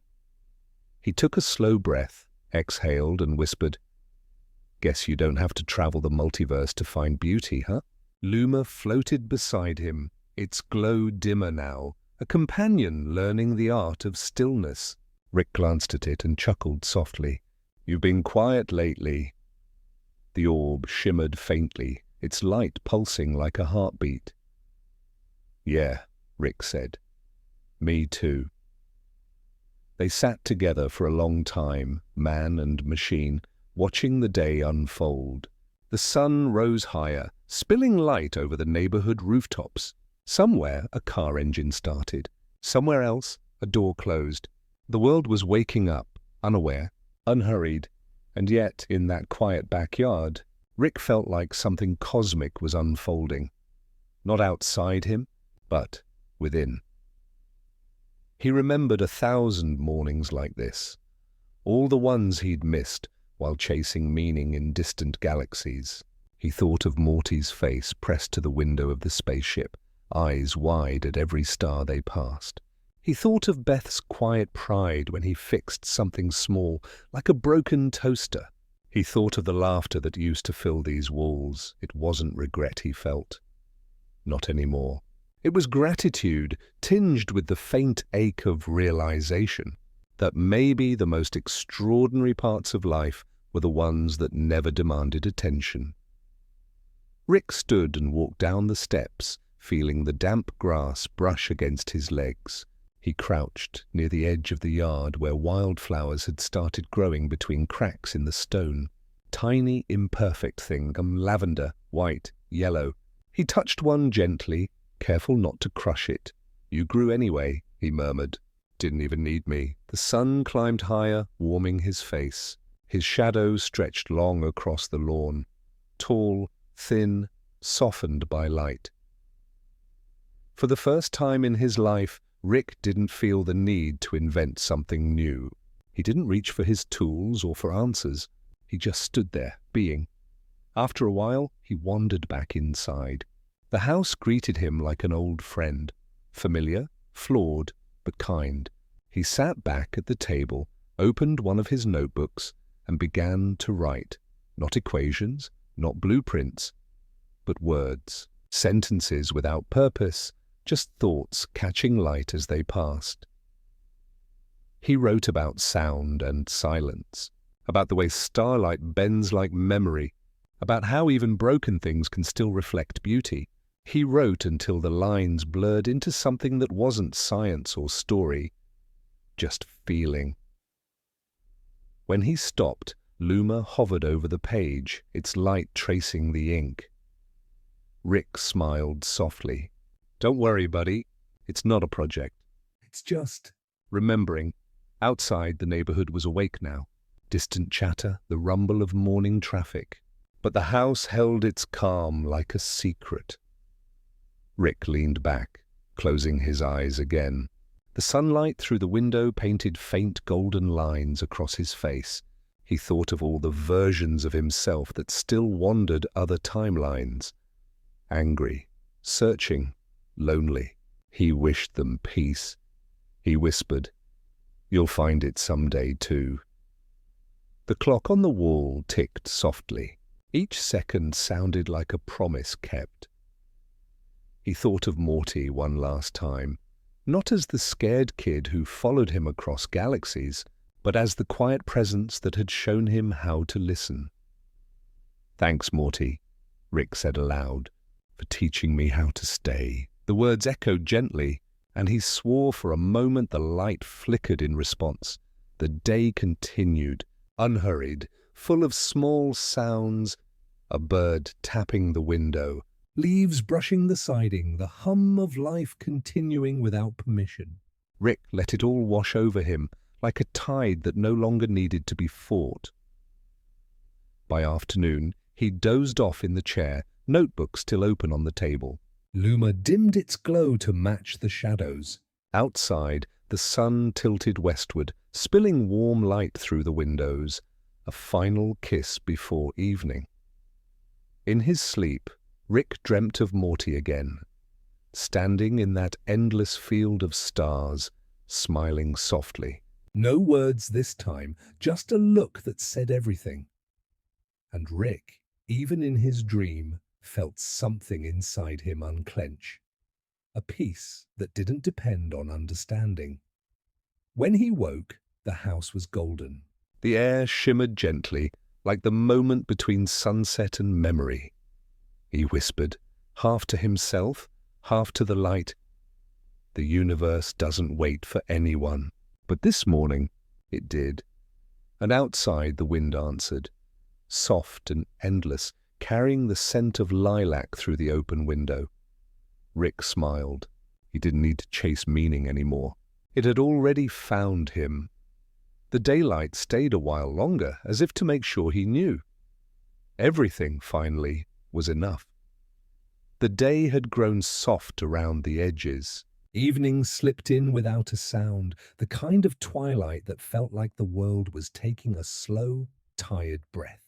Rick sat at his desk, surrounded by the quiet hum of forgotten machines. Nothing blinked, nothing whirred. Even the air seemed to hesitate, as though afraid to disturb him. On the desk lay a single sheet of paper. Blank. Crisp. Waiting. Rick stared at it for a long while. His fingers brushed the edges, tracing the slight texture, the imperfections. The paper was ordinary, something from a drawer filled with old experiments and unpaid bills. But tonight it felt heavier, more deliberate. He uncapped his pen and sat back, exhaling. The ink shimmered faintly in the dim light, and for a moment he simply listened.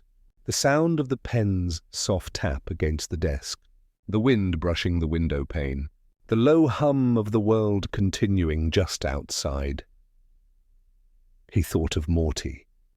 Not the loud, bumbling, anxious kid who once clung to every word he said, not the teenager who questioned his every decision, but the quiet presence that had grown beside him through countless universes, the anchor that reminded him of home even when there was no home left. Rick started to write. "Hey, Morty," then paused. The words looked too small, too fragile to hold the weight of everything he wanted to say. He tried again. "There's a lot I never told you. Not because you didn't deserve to hear it, but because I didn't know how.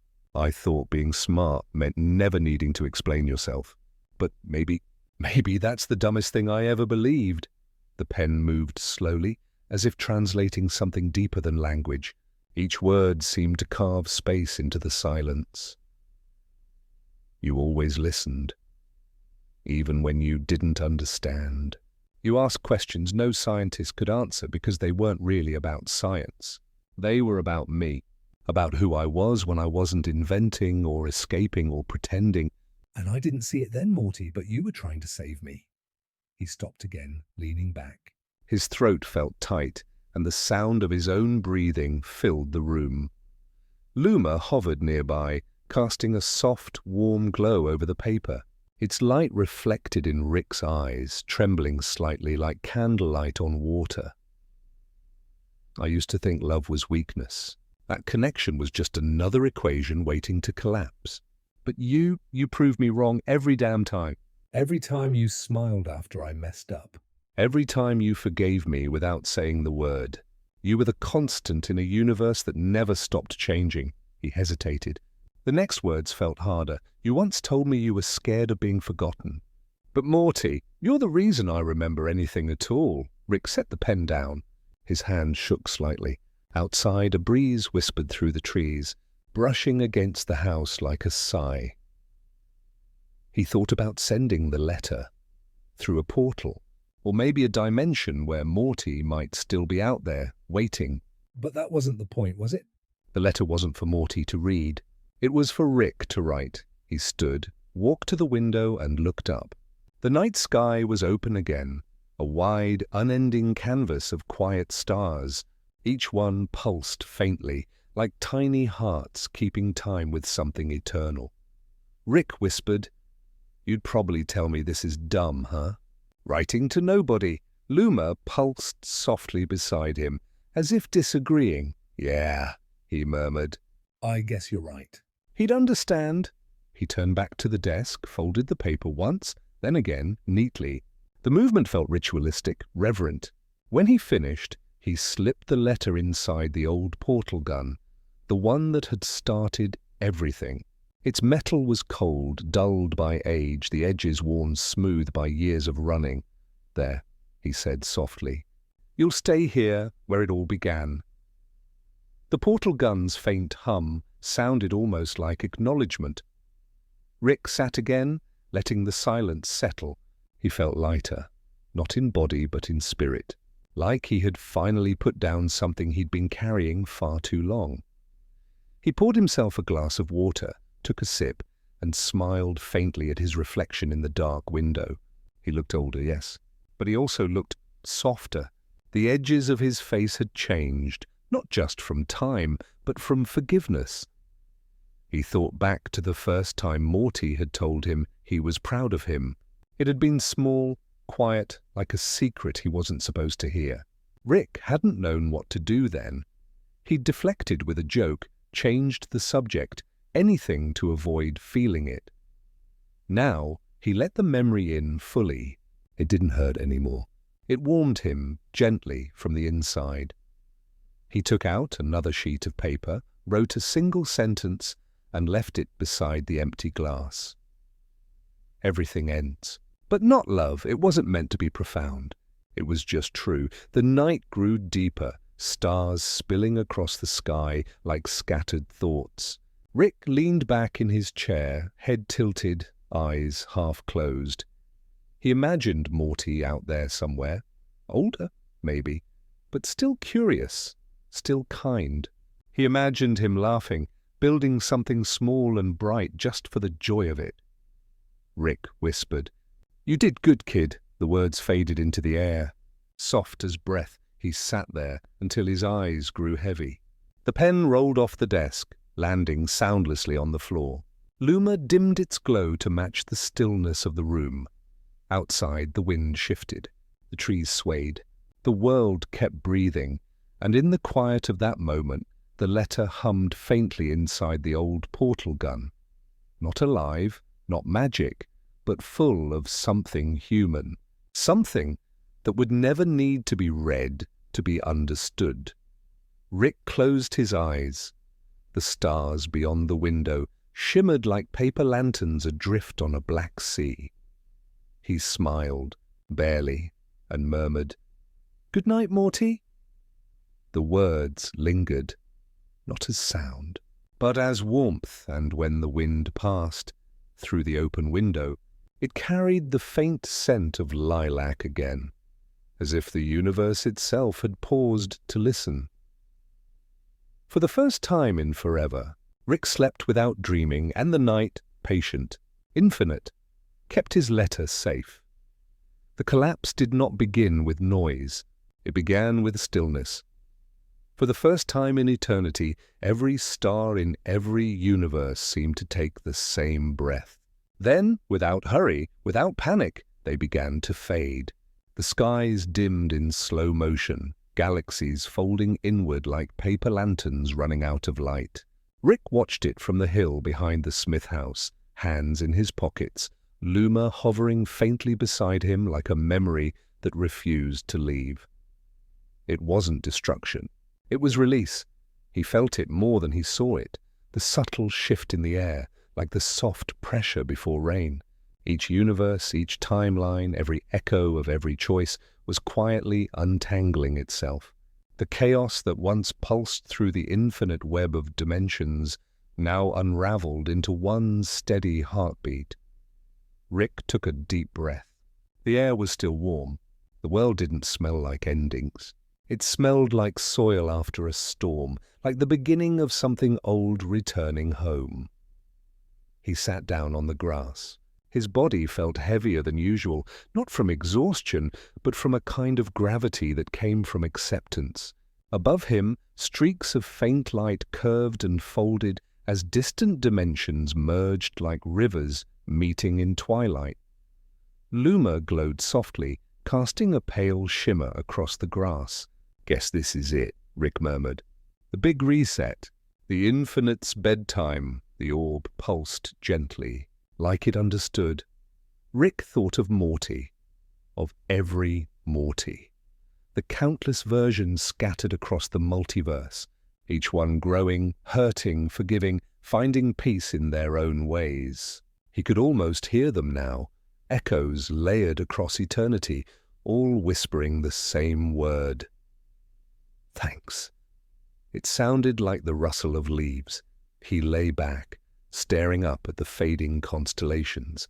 One by one the stars blinked out, not violently, not abruptly, but like someone dimming a light so they wouldn't wake a sleeping child. The black between them deepened, growing rich and soft, like velvet draped across infinity. Rick felt something gentle tug at the edge of his mind, a warmth, familiar yet endless. He realized it wasn't death or loss. It was memory folding back into itself. Every invention he'd ever built, every word he'd ever said, every mistake, every laugh. They were dissolving, not to vanish, but to become whole again. He spoke softly, as if to the air. "Morty, you still out there, kid?" A pause, then a faint echo in the distance. "I'm here, Rick." It wasn't from any direction. It came from everywhere at once. Rick smiled faintly, the kind of smile that hurts a little because it feels real. "You see what's happening?" he asked. "Yeah," the voice whispered. "It's beautiful," Rick exhaled slowly. "Yeah, I guess it is." The wind moved through the grass like a sigh. The stars above continued to fold inward, each leaving behind a tiny pulse of light that lingered for a moment before joining the next. The multiverse wasn't breaking, it was remembering itself. Every fracture, every divide, every universe born from fear or pride or loneliness, each was finding its way back to the same quiet center. Rick closed his eyes and let the warmth spill over him. For a long time, he had thought that endings were things to fight, that to lose the multiverse was to lose meaning. But now, sitting beneath a sky gently erasing itself, he understood something different. Meaning was never in the universes he built. It was in the moments between them. He remembered Morty's lantern, the way it glowed brighter when he told the truth. He remembered June, the woman of light who had spoken in silence. He remembered laughter, his own, Morty's, Beth's, echoing through hallways long gone. And he realized that none of it had vanished.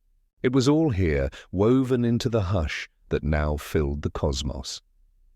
The grass beneath him shimmered faintly, like it too was turning into starlight.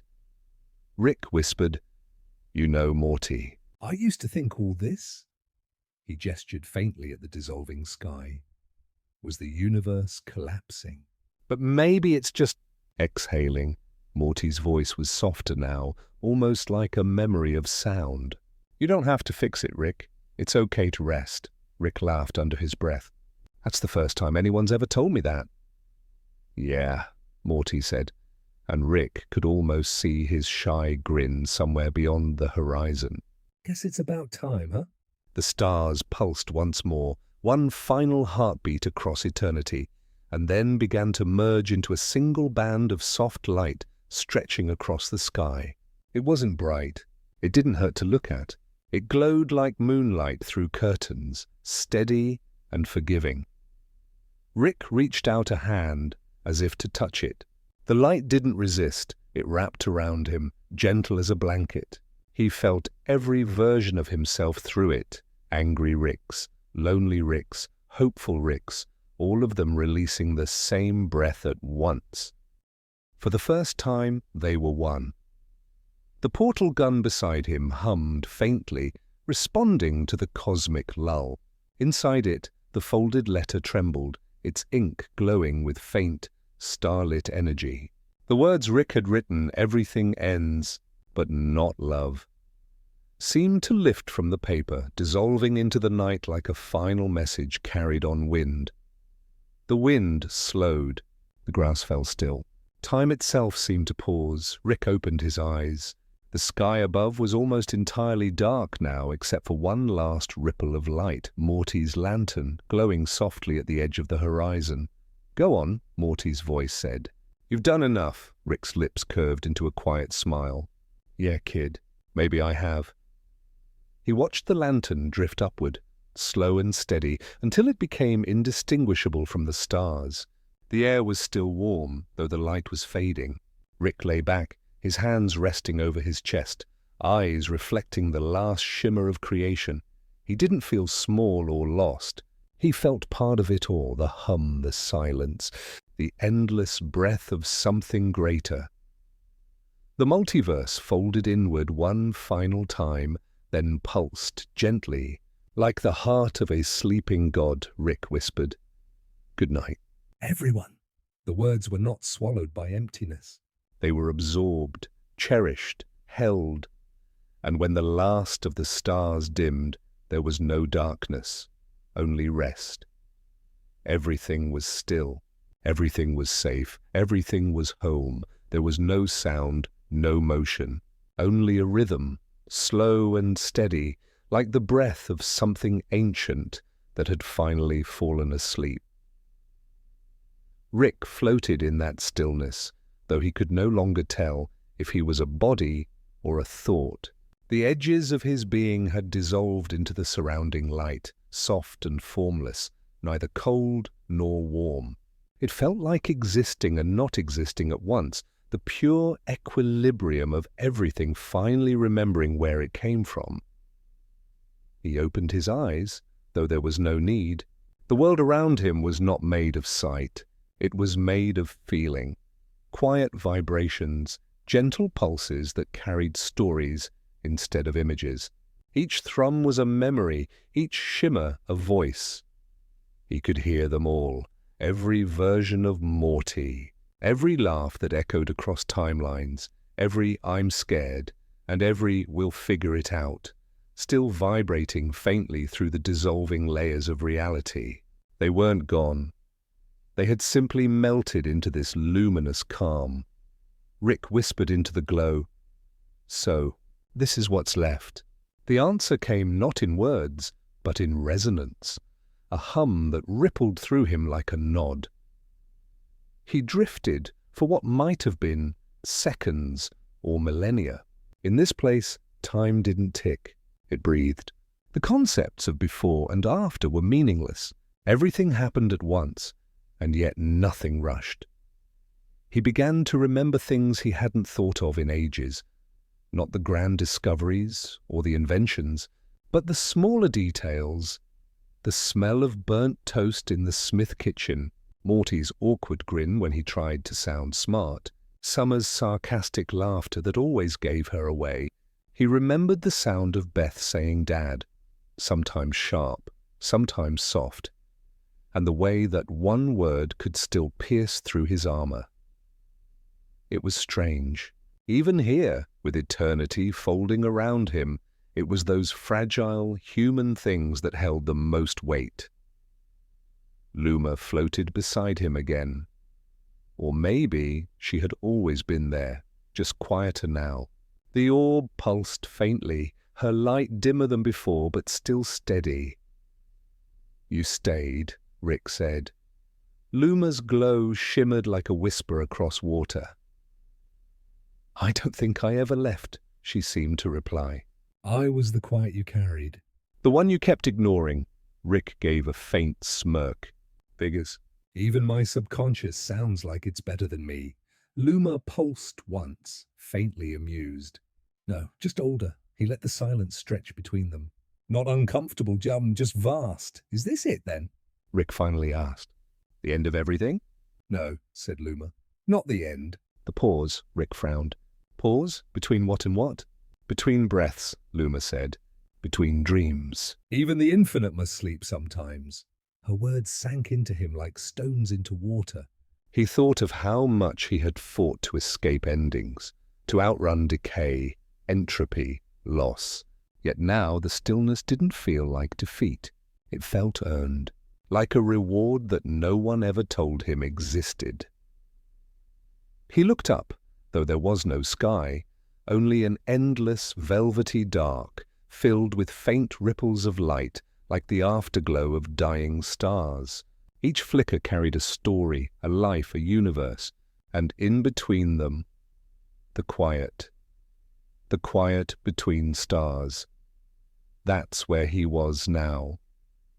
Rick turned his gaze toward one of the ripples and recognized it. The faint outline of Morty's lantern. It drifted softly through the dark, flickering but unbroken. Its glow carried warmth that spread through Rick's chest like a heartbeat. He reached toward it.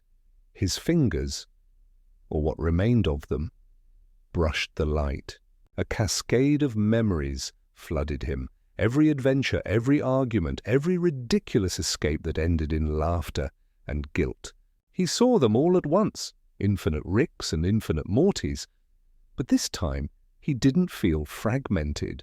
He felt whole. The multiverse wasn't gone. It was folded into the silence, like music written into the fabric of stillness. Morty's voice echoed faintly, carried through the hum of infinity. "You okay, Rick?" Rick chuckled. "Never have been, kid, but maybe that's fine." The silence responded with warmth, like the universe agreeing.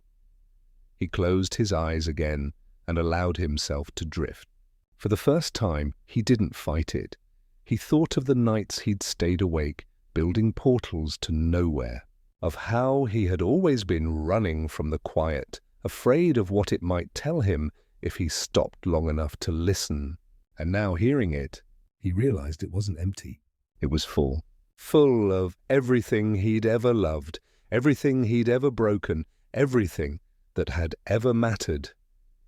The silence was not absence. It was memory resting. Rick let out a slow sigh. Guess that's the punchline, huh? The smartest man in the multiverse finally shuts up.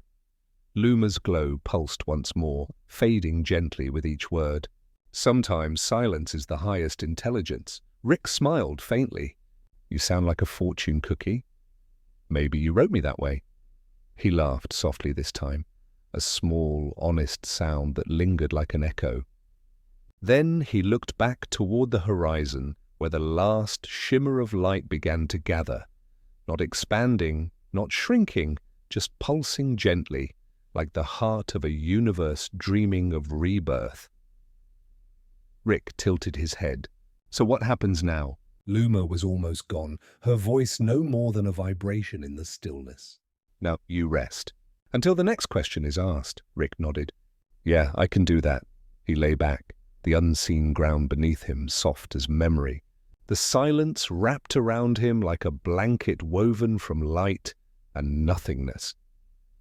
In the far distance, the faintest melody began. Not music, not sound, but the slow awakening of potential. The kind of hush that happens right before the first sunrise. Rick smiled to himself. "Morty," he whispered, "see you on the other side of the pause." The lantern flickered once, brighter than before, then slowly dimmed until it became part of the darkness itself. not gone, just waiting. Rick's breathing slowed. His heartbeat merged with the rhythm of the cosmos. The quiet deepened. Then, somewhere beyond it, faint and eternal, a whisper moved through the dark. Wake up. And the story, like the universe itself, exhaled one last time, not to end, but to begin again.